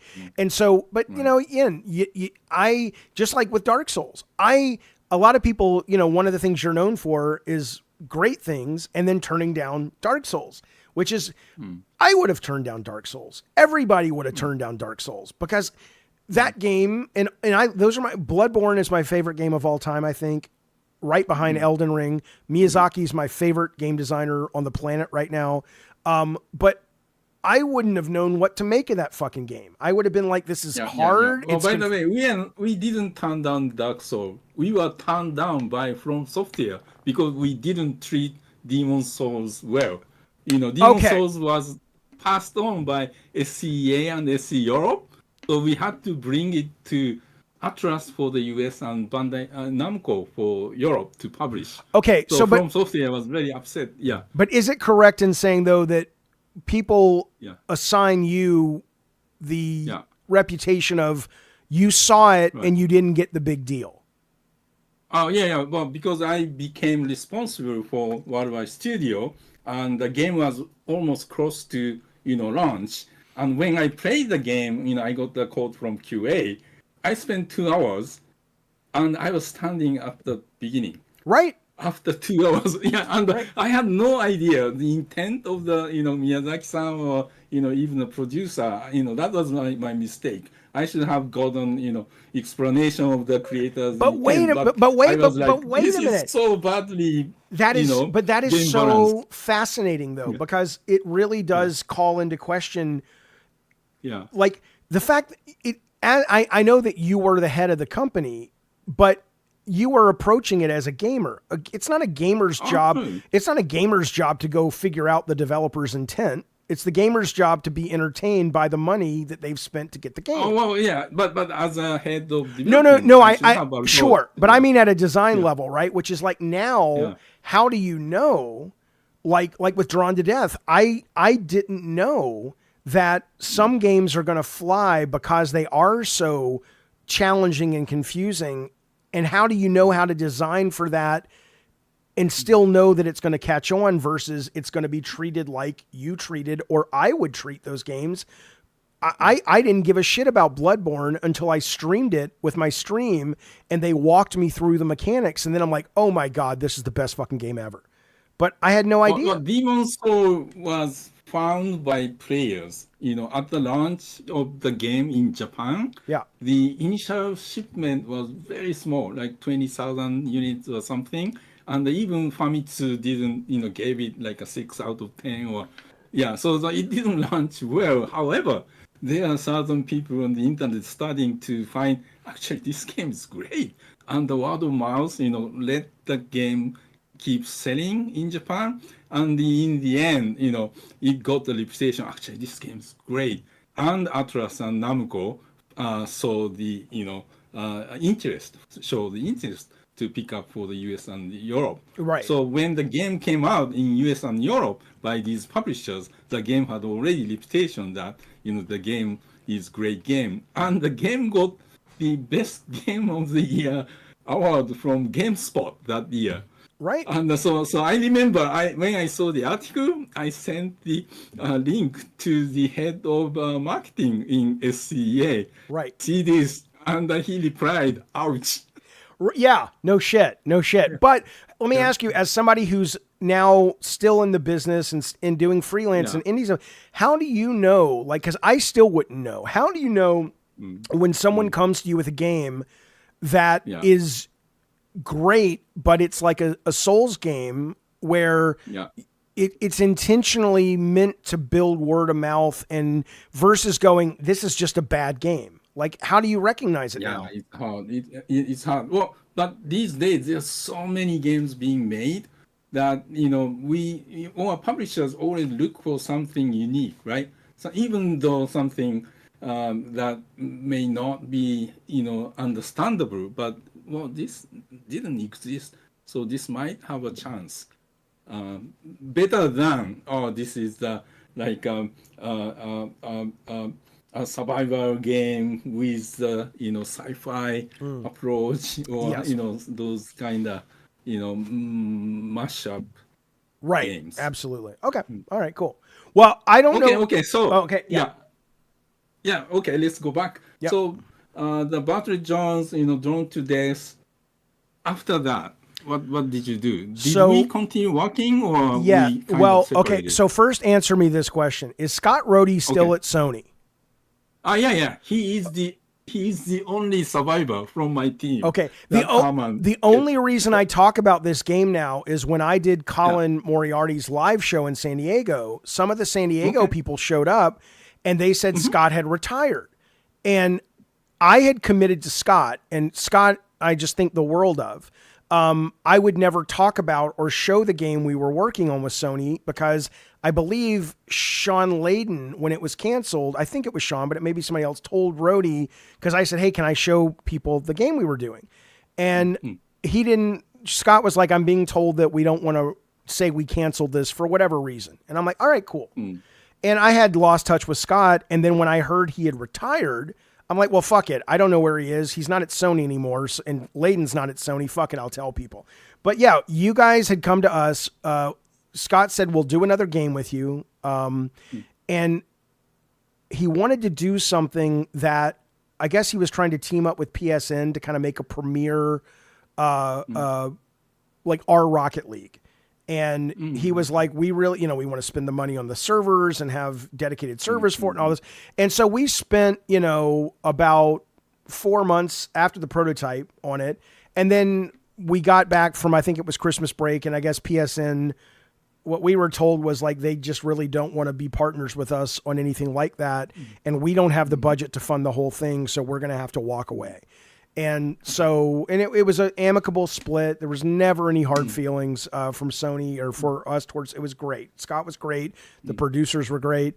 It was Bob and Jeremy were the guys who were awesome to work with. Yeah. And after that, my heart just wasn't in it. So we kept a skeleton crew around for about a month trying to get something off the ground. But I just didn't care anymore. I was just like, I put so much of my passion into Drawn to Death. And it wasn't that I was sad about, I was certainly heartbroken that it didn't connect, but it was more like I felt like I had said what I needed to say. I was given the opportunity. Cause I went after Bartlett Jones shut down. I remember I went and walked on the beach. And I'm like, this is going to be the moment where I cry. I just want to cry. And, and nothing was coming. And then I get home and I'm like, I'm going to sit in the bathtub and play sad music and listen to Candles. That'll make me cry. Nothing made me cry. And then I finally realized I'm not sad.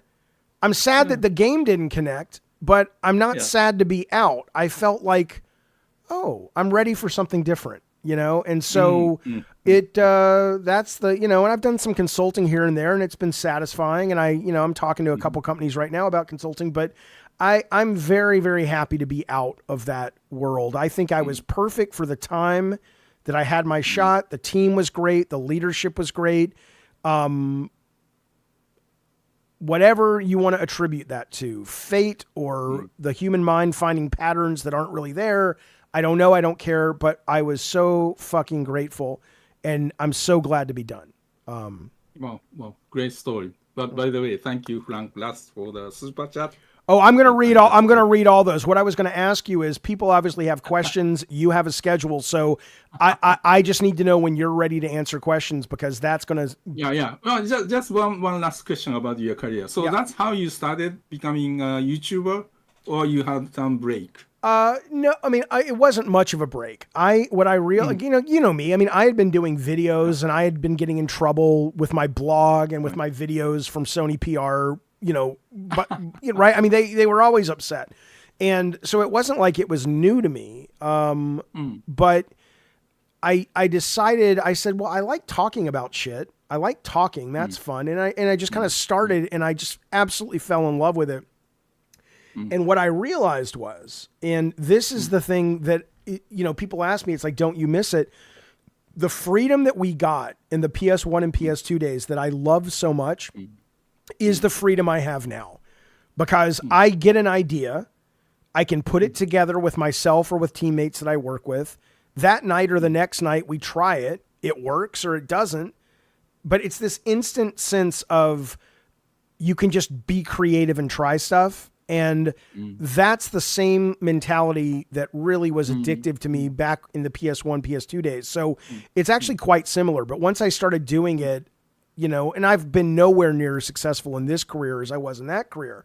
But once I started doing it, I'm like, if I can afford to do it, I never want to do anything else. It is a joy. And you are doing well enough to be able to leave, right? I can here's what I would say. Sony was so generous to us.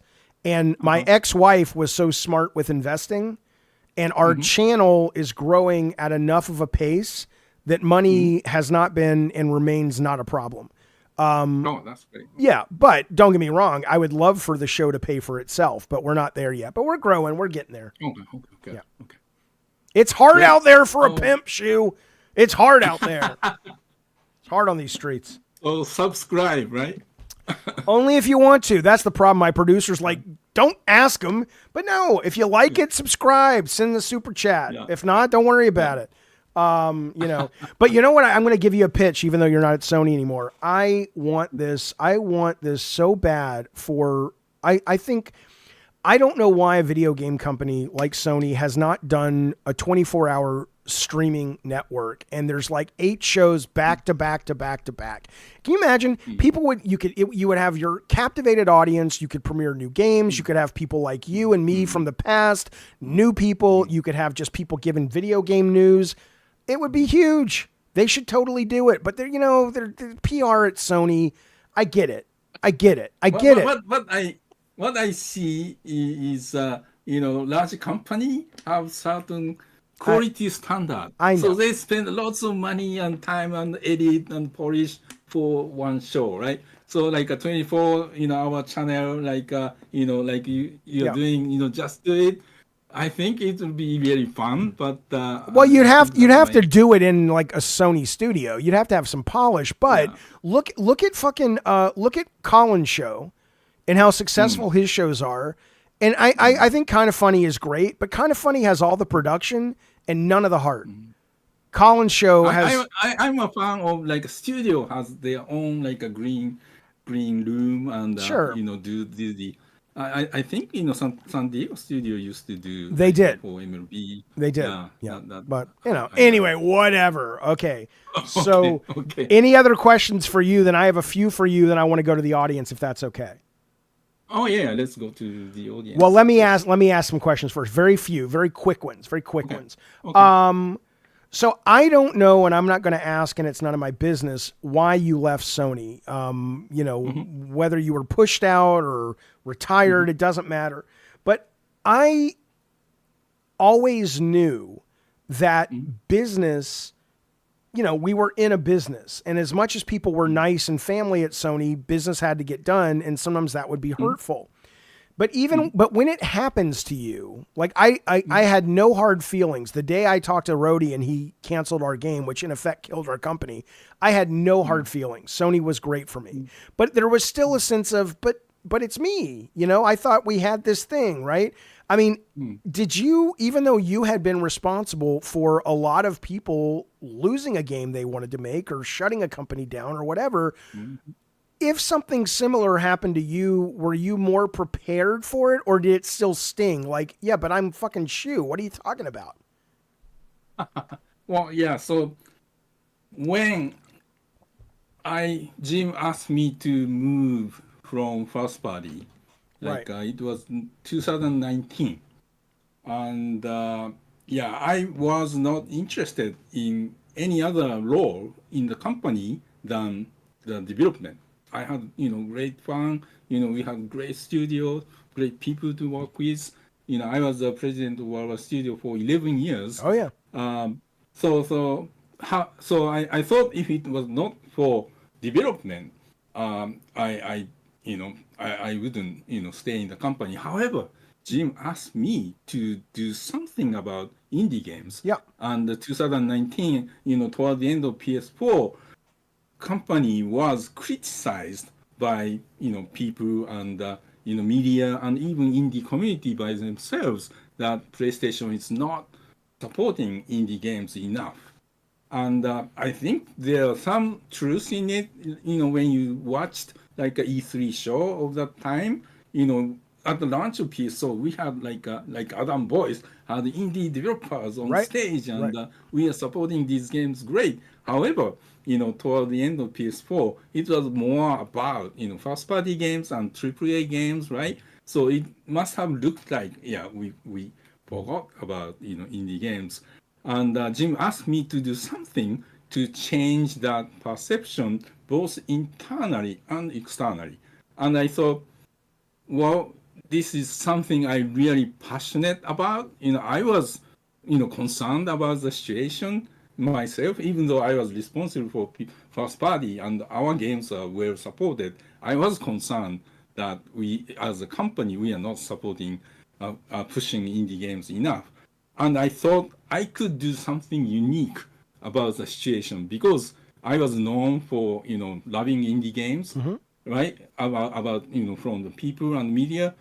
So I thought internally and externally I could do something to change the tide, and after a few years I would move on. Right. So moving from first party to indie role was, I felt like end of my career at PlayStation.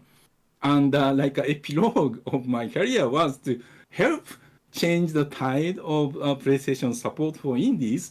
And when I'm happy enough, I move on. So that's the reason I didn't want to create something for the indie role that I explained. Because I was trying, my goal was to, I said this to Jim as well. My goal was to make my role obsolete, Okay. meaning that the company is supporting indie enough that there's no longer Okay. need a person like me like saying that it's important, So let's do you it. you just I'm going to ask, you can just blink. I'm going to ask you four very fast questions. Blink Okay. twice if the answer is yes. Were you pushed out of Sony?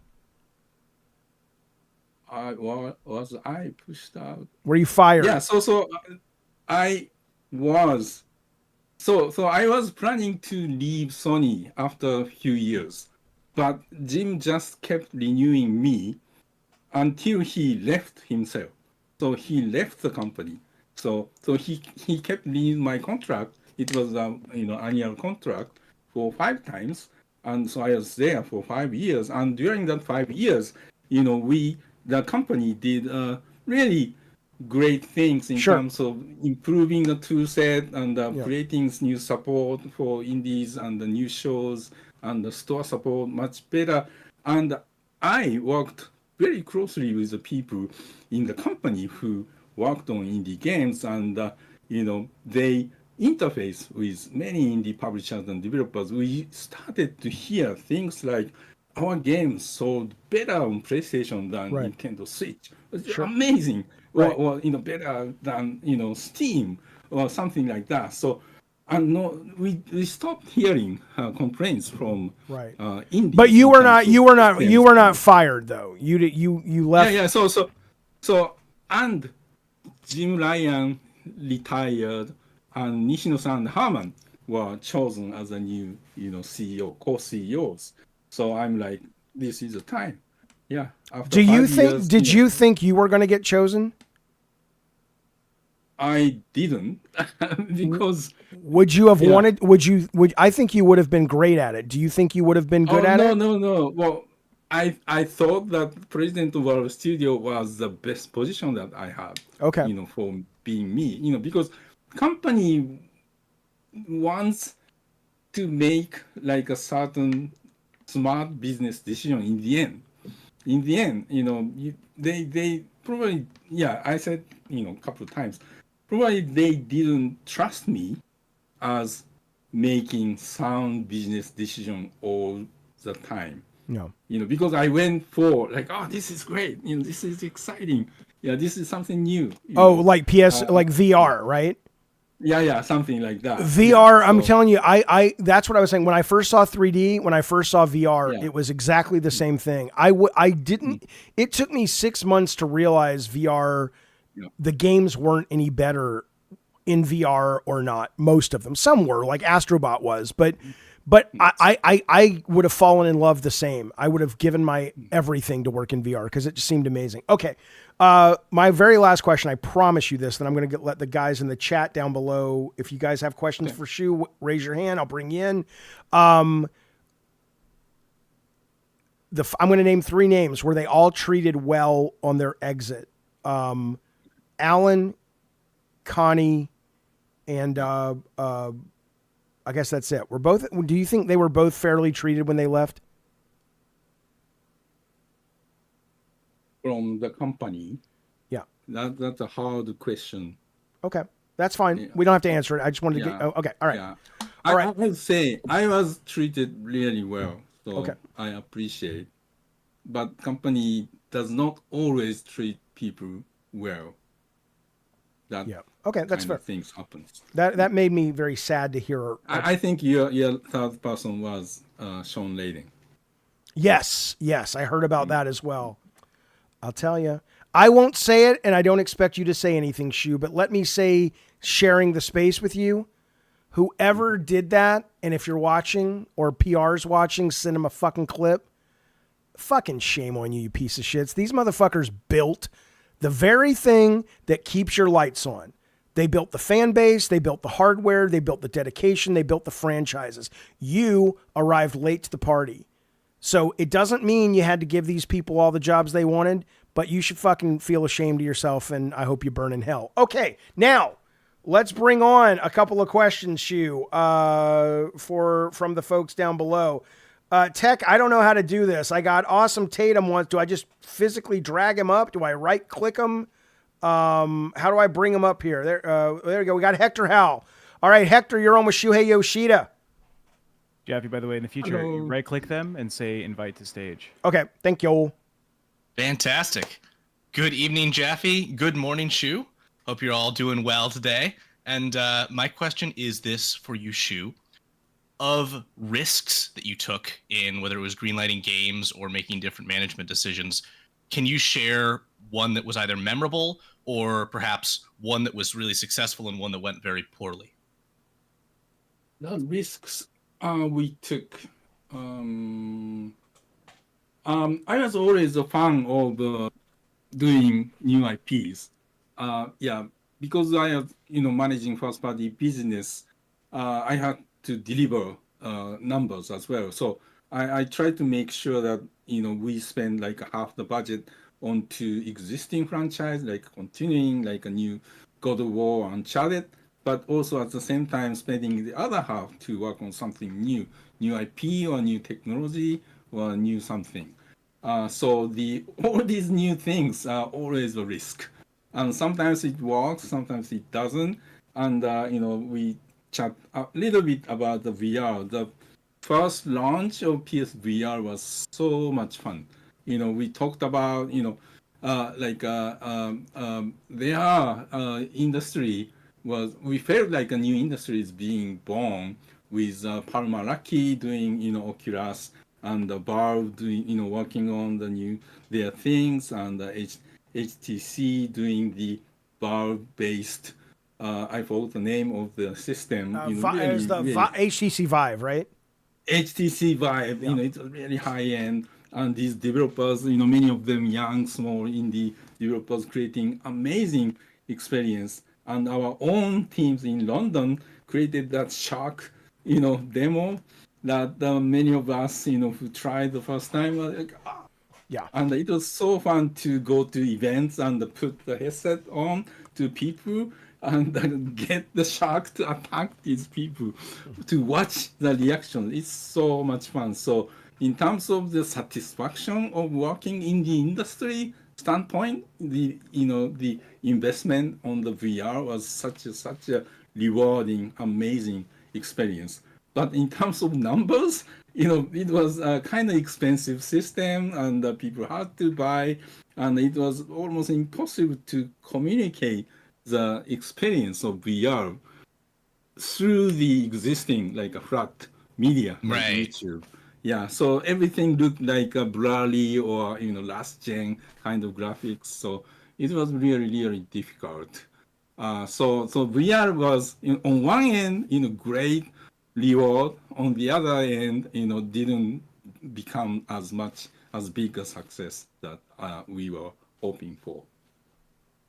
Fantastic. All Thank right. you for the story. Thanks, Hector. I'll see you later, buddy. Thank you so much, man. Best to you all. All right, let's bring on K-Nubs, who wants to talk to Shuhei. 1 second here. K-Nubs, it says invite to... Yeah, I think whoever did that, thank you. K-Nubs, you're on with Shuhei. Hey, Shu. Sorry for my profile picture. That's not towards anybody here. But so basically, I've been seeing a lot of criticism, especially in the PS5 generation, that Sony seems to be sitting on a lot of like dormant franchises that they haven't touched in like 10, 15, 20 years. And this usually comes up, anytime there's a new IP that they release that doesn't seem to be a success. I'm thinking of like Concord, the arena driving game where you could get out of the car, Foam Stars. So I'm just curious, somebody from your experience, I'm assuming you have, at least indirect exposure to a lot of the old franchises. Like, what franchise do you think would have the best chance at succeeding if they were to take it off the shelf, dust it off, and reintroduce it to a modern audience? So I have many followers on my ex Twitters, and always get people to tweet to me, even after I left First Party, or even I left PlayStation, that we want the sequel or new remake of these games. And there are a few really popular mentions. One is the Legend of Dragoon is the RPG that I produced during PS1. People want the remake, and I always feel that, well, look at the Final Fantasy VII remake. It's a great remake, but how much money they have spent to get the quality and scope down. So it will be really a long shot for PlayStation team to do something like that. And other popular mention is Ape Escape. That's another game that I produced, and people, especially the Astrobot team, created a level with Ape Escape characters and actual gameplay. And there are many people saying that, well, we want a new game on that franchise. And they are long time fan of SOCOM games. And there are people who want we want new SOCOM. We should, Sony should revive SOCOM franchise. So there are a few others, like Tokyo Jungle would be great. And Jumping Flash. Jumping Flash Flash would be in great. VR, that's like a that's a Yeah, given. there's a VR developer, indie developer who did something like that, and they talked about their inspiration was the Jumping Flash game. Jumping and landing on top of the building. So many IPs that PlayStation First Party is not working on, and you have noticed that they started to license these IPs to other publishers, and new games or the remake, like Freedom Wars Oh, right, remake. right. Yep. Yeah, was released, and the remake was handled by the original creator of Freedom Wars, so it was good quality. And another game, I produced a game called Fantavision for the launch of PS2. The original creator is now an indie developer, and Sony licensed the IP to that okay. team and made for PSVR 2 launch, and it was beautifully done. And the new game on the Everybody's Golf, Hot Shots Golf franchise was announced, along with the remake of Patapon by Bandai Namco. So these licensing activities have been done since I moved on from first party these days. So there will be more games come out, whether it's a remake or a remaster or the even new game of the IPs that Sony owns. Right. You're making me a happy future Sony fan, Shu. Thank you for that. All right. Thanks, K-Nubs. Yeah, it's weird too, because there's a lot of nostalgia, right? Where sometimes people think of something like Jumping Flash, and Jumping Flash was amazing, but to go back and play it today without the nostalgia, you need so much more now. But I get it. K-Nubs, thanks, buddy. I'm gonna. Can you pull yourself out of the main room so I can bring someone else in? Hellbent wants to know, Shu, do you think the PS Vita was a failure, and has Sony dropped out of the handheld market? Yeah, so in terms of number of hardware units sold, PS Vita was way less than what we did with PSP even. And PSP was really successful in our mind.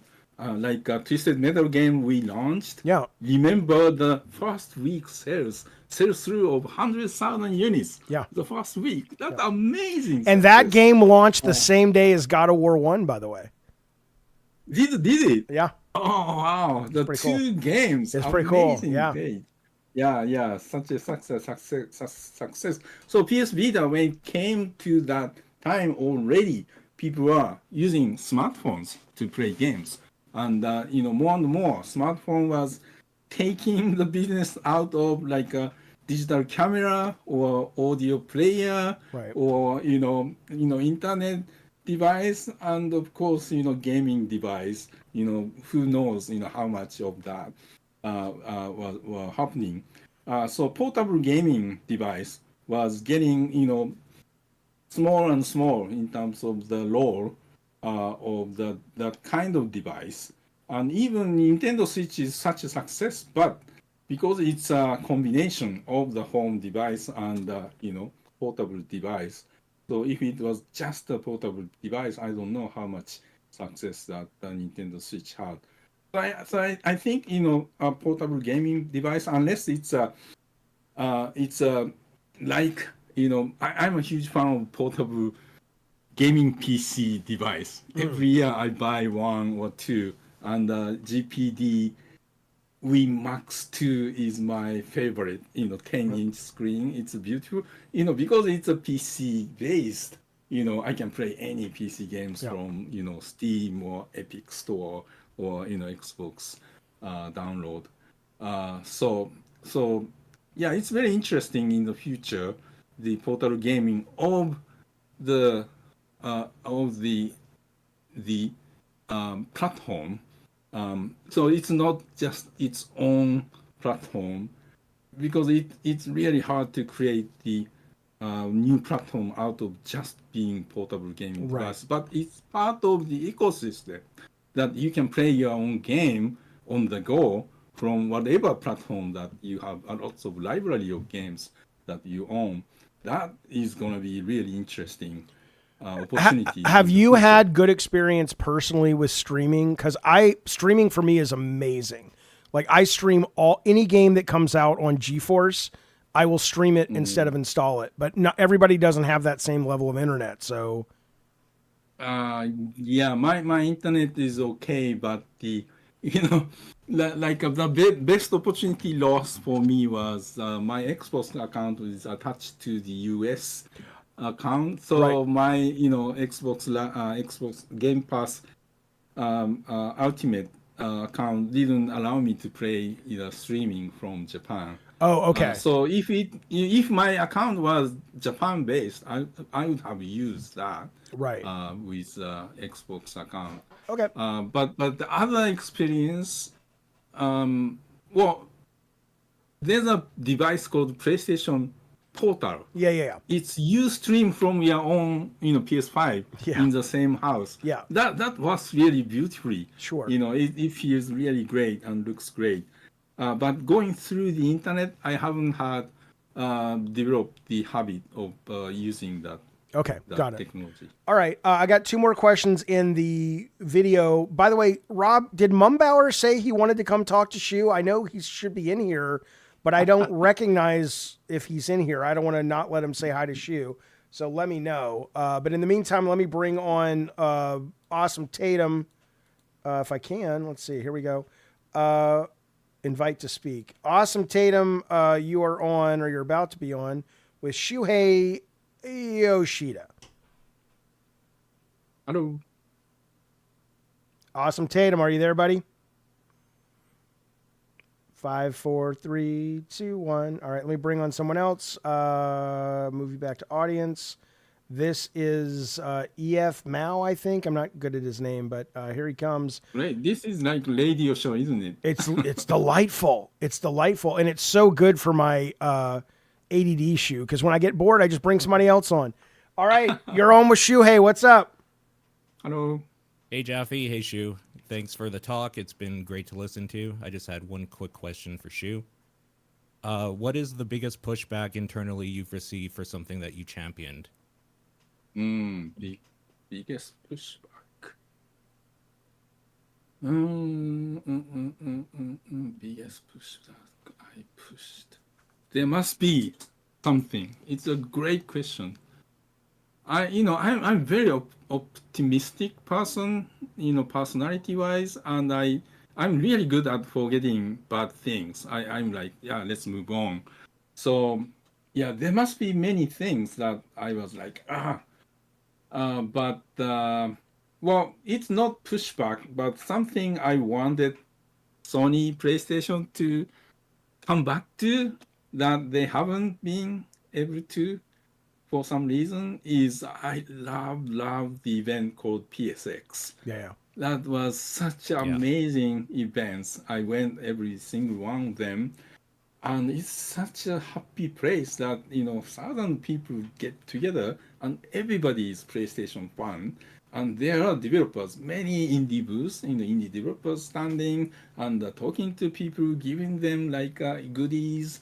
And there are sessions, like a fan meeting, like, Miyazaki-san held a meeting and the people came to the room and they two people stood up and said that they met playing Demon Souls together and became engaged and married because of the game or something like that. So it was such a fun event, and I like to see PlayStation to come back to the concept. Did they just not see the financial value in it? Because I don't know. That was the marketing business side Got it. Okay. activities. all right, buddy. Thank you for the question. Appreciate it.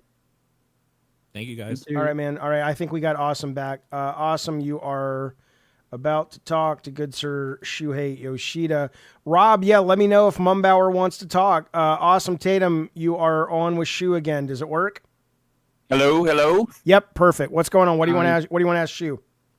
Hey, first of all, I was just gonna say, Jaffe, you've been an incredible guest on the Shoe Show tonight. I just would wanna tell you that. look. If Shu ever fucking started a show, he would make fucking bank. All Colin Moriarty needs to do is start a live Monday through Friday game show with Shu. You would be richer than Jim Ryan. Think about that. Think about that, Shu. More money than that old money bags.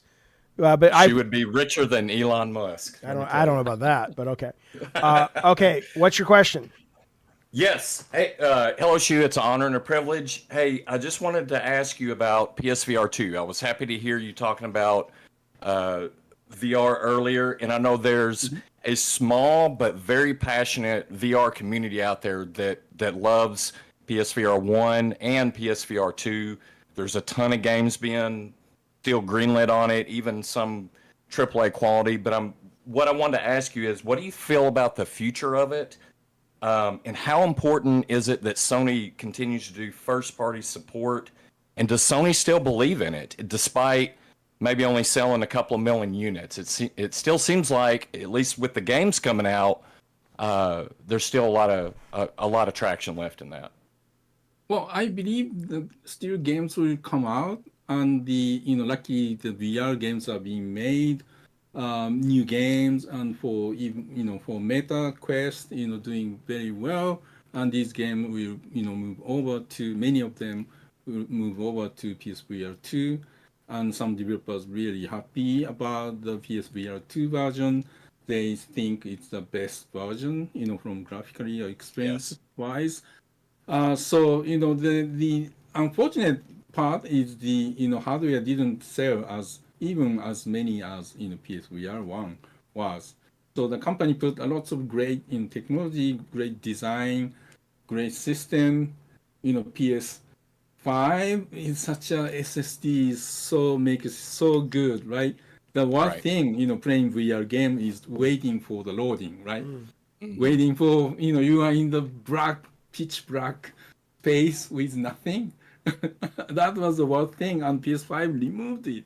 It's instantaneous. So experience of using PSVR 2 has been great, and I really appreciate people who enjoy using PSVR 2. So in terms of Sony believing or not or support, I left Sony, so I have no idea. You have to ask that question to Sony. But Nishino-san is the new CEO of the company, and I worked with him very closely. He has been leading the hardware team, and all through the time, the PSVR 1 and the PSVR 2 development, I worked closely with Nishino-san, and we were pushing the company to let's do it again. PSVR 2 will be great. So I have a hope. I have hope. Both actually, Nishino-san and Herman, came from the development side. So they are both product people. They are not. They are not like business people, like people before that, like Jim Ryan, Andrew House, Kaz Hirai were all business people. But Nishino-san and Herman are product people. So because the industry is changing so much, I think it's really appropriate for Sony to choose these two younger generation people who believe in innovation, and so I'm hopeful. Got it. All right, awesome. Thank you, buddy, for the question. All right, last question from the audience, and I want to read the super chats. Shu, you've given us so much time. We appreciate it. This is Glass Burrito. You are now speaking to the one and only Shuhei Yoshida. Hello, Shu. Hello, Jaffe. Hello. Thanks for the time, fellas. What's up, buddy? I have a quick question about the PS Vita also. I wanted to know, at the time it came out, memory cards for devices and stuff like that had been moving over to things that were more open. Like even the PSP had like SD memory cards. And I think where I'm going to go with this. With the Vita, they chose to use proprietary memory cards. And I feel like that was a huge Achilles heel of the system. Was there a whose decision was that? Was there pushback on that? And where did that come from? The decision was made by the company president of that time, I'm sure. Who was it? Kaz or Andrew House time. The thing is, PS Vita, we put so much tech, probably too much tech, like a beautiful OLED screens or back touch, or or even some cellular option. So the cost of goods was high, and I think I don't remember clearly, but I think the decision to make the proprietary memory card was to kind of trying to offset some of these hardware costs to be able to make money from selling memory card, and that was really bad thing for even myself as a gamer, right? Have to spend twice or three times the price of regular micro SD card. So it was bad. I agree. All right, Burrito. Anything else, Burrito? Oh, go ahead. No, I was going to ask you if any follow up. Oh well, not in regards to that, but when you go and when you're trying to greenlight a game, I tend to sense like when certain games have certain sensibilities. Is there something that you look specifically for in terms of game sensibilities, or is it do you go by like a genre by genre basis as you base or judge them? Is there anything like that? Well, I totally didn't go genre based. We didn't go with we need this genre. But one genre I stayed away was FPS after the success of Call of Duty, and Call of Duty was massive on PlayStation as well. And when I was managing First Party, we were only making games for PlayStation. We are not allowed to release games on PC or other platforms. So the releasing, Dave, you were part of that. That releasing multiplayer games with only on one platform is very challenging. Yeah, limiting your audience reach. So I stayed away from that genre. But other than that, I used to look for was the how much thought the developer or creator of the game put into coming up with this new experience, and how they were able to articulate why this game when it comes out will be something that people would go play excited. So some new ideas mostly. Cool. All right, Glass Burrito. Thank you, buddy. Hey, thanks for having me. All right. I appreciate it. There's Michael Mumbauer is in the chat. There he is. We were looking for you. I heard you wanted to come talk to Shu and say hi. Mumbauer, you're on. Yeah, sorry. I'm actually in Las Vegas. Can you hear me? We can hear you. Yeah. Wow. So no, I'm here at this licensing show really quick, but I you guys just being together is like epic moment for me. Like just being able to see you in a room again is pretty amazing. So I just wanted to be here to support it just because I'm such a fan of both of you guys. I tell you that I'm like your biggest fan. You have no camera on, Mike? You don't want to show your face? I can show it here. I'm in the hotel. Hey, oh, geez, turn it off. God damn. I know, right? No, I was kidding, you idiot. No. I know. I'm just Anyway, it's great. I listened to it. I imagine this was a tough discussion because it's Jaffe's a little bit wily. No. I've enjoyed it. I hope you have too, Shu. It's fun. You did a great, and I think you stayed out of trouble, Shu. Kinda. We'll see. Well, yeah. I learned a lot about their thinking and career. It was great. Oh yeah.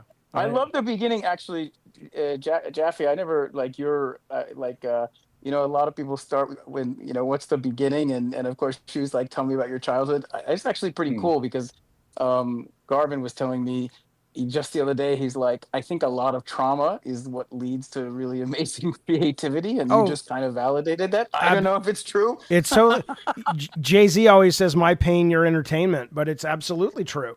Because if you had a happy childhood, you're not trying to fill a hole. You're good. But you're also probably boring. You're probably boring as fuck, and you work in Sony PR. But I have to believe that that's not the only path to creativity. You know what I mean? I think they're like Genova Chen feels like he had a nice upbringing. He did Flower, right? And so all of those nice. I don't know that That man's got some bodies buried in his backyard. You think Neil Druckmann, when he was in the Israeli military, didn't kill some motherfuckers with his bare hands? You goddamn right he did. You goddamn right he did.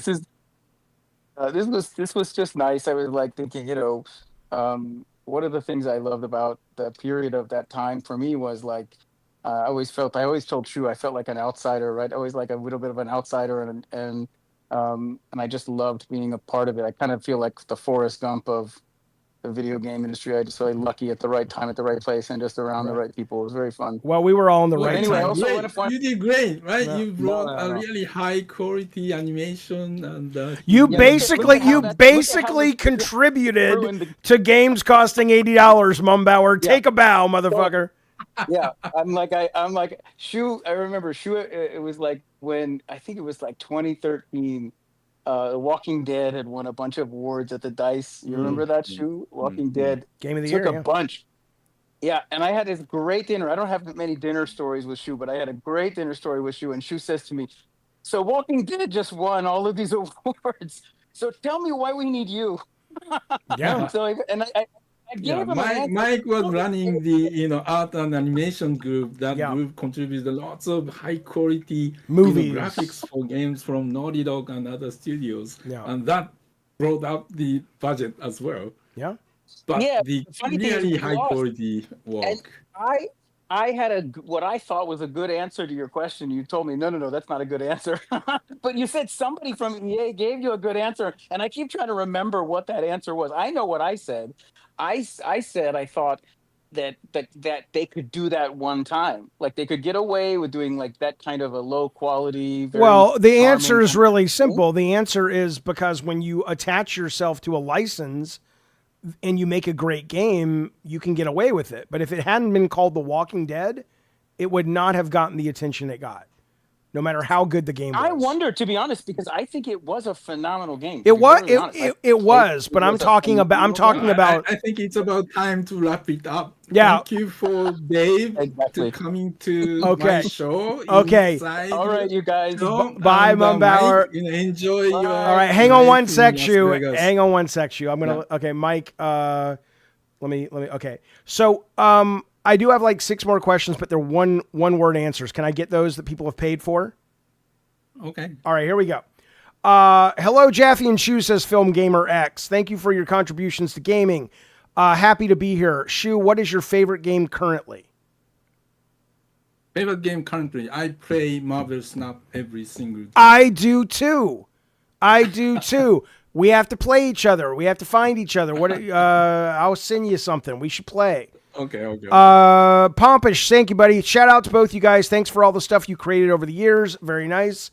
Darth Nugget, thank you, buddy. Thank you, Shu and Jaffe, for allowing us to witness the grand reunion. Made my day, week, month. Pompish, thank you, buddy. Pompish again. They have a good vibe between them. Peak content. Thank you, bud. Efowl says you should show Shu the early game design doc you were pushing for a membership. I'll show him later. Thanks, buddy. Da Vinci, if someone wanted to pitch a book to Sony, how would they go about it? For example, how Druckmann found The Last of Us. That game was a book first. No, it wasn't. The Last of Us wasn't a book, was it? I don't think so. He was inspired by The Road, but I don't. But yeah. But I don't think you could pitch a book to Sony for a game. I mean, every team has a million ideas they already want to make. They're not looking for. I mean, anything could happen, but it's not a common thing. Would you agree, Shu, with that? Mm-hmm. Frank Last, thank you so much, buddy. Great conversation thus far. Thanks, Jaffe and Shu. Thank you, bud. Septic Sauce, Shu, would you ever work for Xbox? I won't work for a large company again. Good for you. There's so much politics. Yeah. Salvador, thank you, buddy. Hey, Shu, Japan studio was shut down before PlayStation getting into PC. Why didn't they wait to give that studio a chance in the PC space? I don't know. I wasn't involved in the decision. There you go. Magnum Gaming, thank you, buddy. Question for Shu. PSVR 2 has been on fire as of late with great games. Will there be a PSVR 3? Ask Nishino-san. Yeah, but my guess would be... Send mail to Nishino-san. Yeah, my guess, though, if you're asking me, which you're not, hell no. But they will do the glasses, I bet. I bet they'll do amazing AR glasses. BT Maverick, if Xbox's Phil Spencer came looking on Shu's door, would you be interested in going? No. He just said he doesn't want to go back. No. Frank, thank you, buddy. He says, do you think the Gran Turismo series can survive without Yamamuchi after he retires? he doesn't show any sign of retiring. He's as young as he has been, lots of energy and ideas. There you go. Ludium, thank you for the gift memberships. Very kind, very courteous. Jake Z, does Shu think PS has continued to succeed in highlighting indies since he left his role? I think so. Yeah. Yeah, I still talk to people in PlayStation who work on indies. Now I work on the indie publisher side. So I need them to keep supporting us. KN Knight, thank you for the super chat. Magnum Gaming, are the hot springs back in Ghost of Yote? I hope so. I have no idea. I haven't seen it, but that's great. Last question, K-Nubs, when is Shu working with Jaffe on a game again? Do you think, Shu, that would PlayStation ever hire me back? Can you imagine? What would I have to do to get a job at Sony at this point, at PlayStation? Well, Scott Lodi is still there, right? Scott doesn't want to destroy his career by bringing me in. Come on now. All right. Shu, I got to tell you, I'm so glad that you spent some time with us and you gave us a lot of your time. And I loved your questions for me. I hope you had fun. Did you have fun? Absolutely. Yeah. Good, Thank you for doing this. Anytime, man. I am so glad to see you. I am serious. Whether you lost weight or not, you look great. You look happy. I'm glad you're home with your family. That's delightful that you don't have to travel so much. Thank you for everything you did for my career. I appreciate it. Well, thank you for helping my career as well. Yeah, That really helped me. You goddamn right. I and you were both rock stars. They should have treated us better, Shu. All right, Shu, thank you so much. I'll stay on the chat with you guys, but Shu, thank you so much, buddy. Thank you. There he goes. That was the great Shuhei Yoshida. You can just hit end or whatever you want to do. I think it's the red phone. There you go. Well, what about that, fellas? That was the great Shu. Great fella, great guy. I was nervous, you guys. I was kind of nervous talking to him because I hadn't talked to him in a while. And the last time I really talked to him, I was still working on games for his company. And so, you're always a little nervous about that. But that was the first time I talked to him kind of as a real conversation. I found it delightful. I hope you did too. I hope he did. Mooch, thank you for the great conversation. And the super chat, he says, we appreciate it. Thank the Cult Calypso members and God of War members and mods for making this happen. This video is going to go behind a paywall for about 2 or 3 weeks. If you are a Diet Soda Soldier member, you can watch it starting tonight. Beyond that, it'll be free for everybody again if you want to watch it later or you didn't get to watch it all a little bit later. Pompich says that was awesome. Thank you, buddy. Noseworth says it was wonderful. Thank you. That was great. I missed this version of Jaffe, says Ravnos. What version? The guy who talks about video games? Give me a good game to play and I'll talk about it. Give me a good game to play and I'll talk about it. I'm playing Marvel Snap, though. Maybe we'll have a competition, me and Shu, and whoever wins, I don't know. We'll come up with some bullshit. But look, we're back tomorrow, 10 a.m. All right, it's Gaz. Good to see you, Gaz. 9 a.m. Oh, Roadcraft? I'll look into that. I played the demo. I liked it, but it seemed very involved. But I might play and stream some games tonight if we're not going to watch a movie. If we're going to watch a movie, I'll see you guys tomorrow at 10 o'clock California time for Up with Jaffe, and then we're doing a proper Madhouse tomorrow at 6 o'clock California time with me and Bunny and Tech. Thank you, K-Nubs. Tip for the interview. Thank you, sir. I just want, you're not going to get anything out of Shu because he's a professional.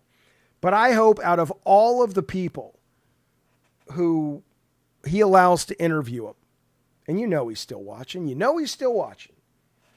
I hope out of all the people he lets interview him on his deathbed, I'm the last one. Because I'll ask him the shit he's finally ready to say. He wants to talk about Big Bad Jim Ryan? That's true. Septic Sauce, thank you, buddy. Very generous. Thank you so much for gifting 5 memberships. Why don't you ever call into the show anymore, Septic Sauce?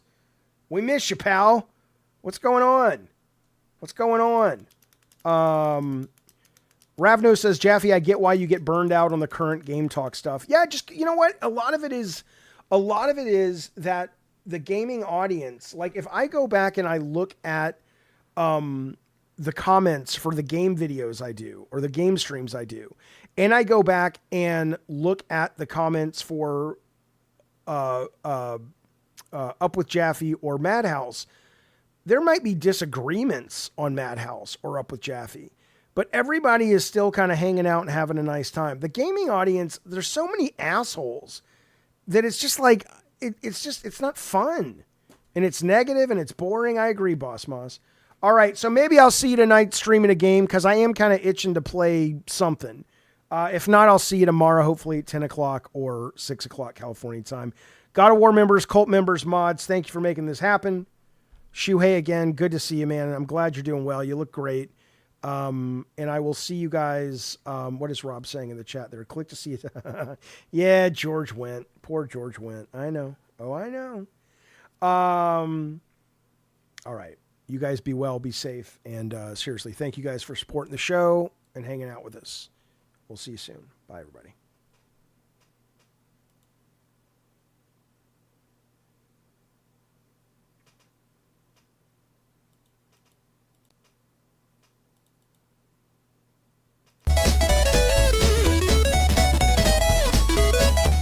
Bye, you guys. Thank you so much. Appreciate it. Thanks, Rob.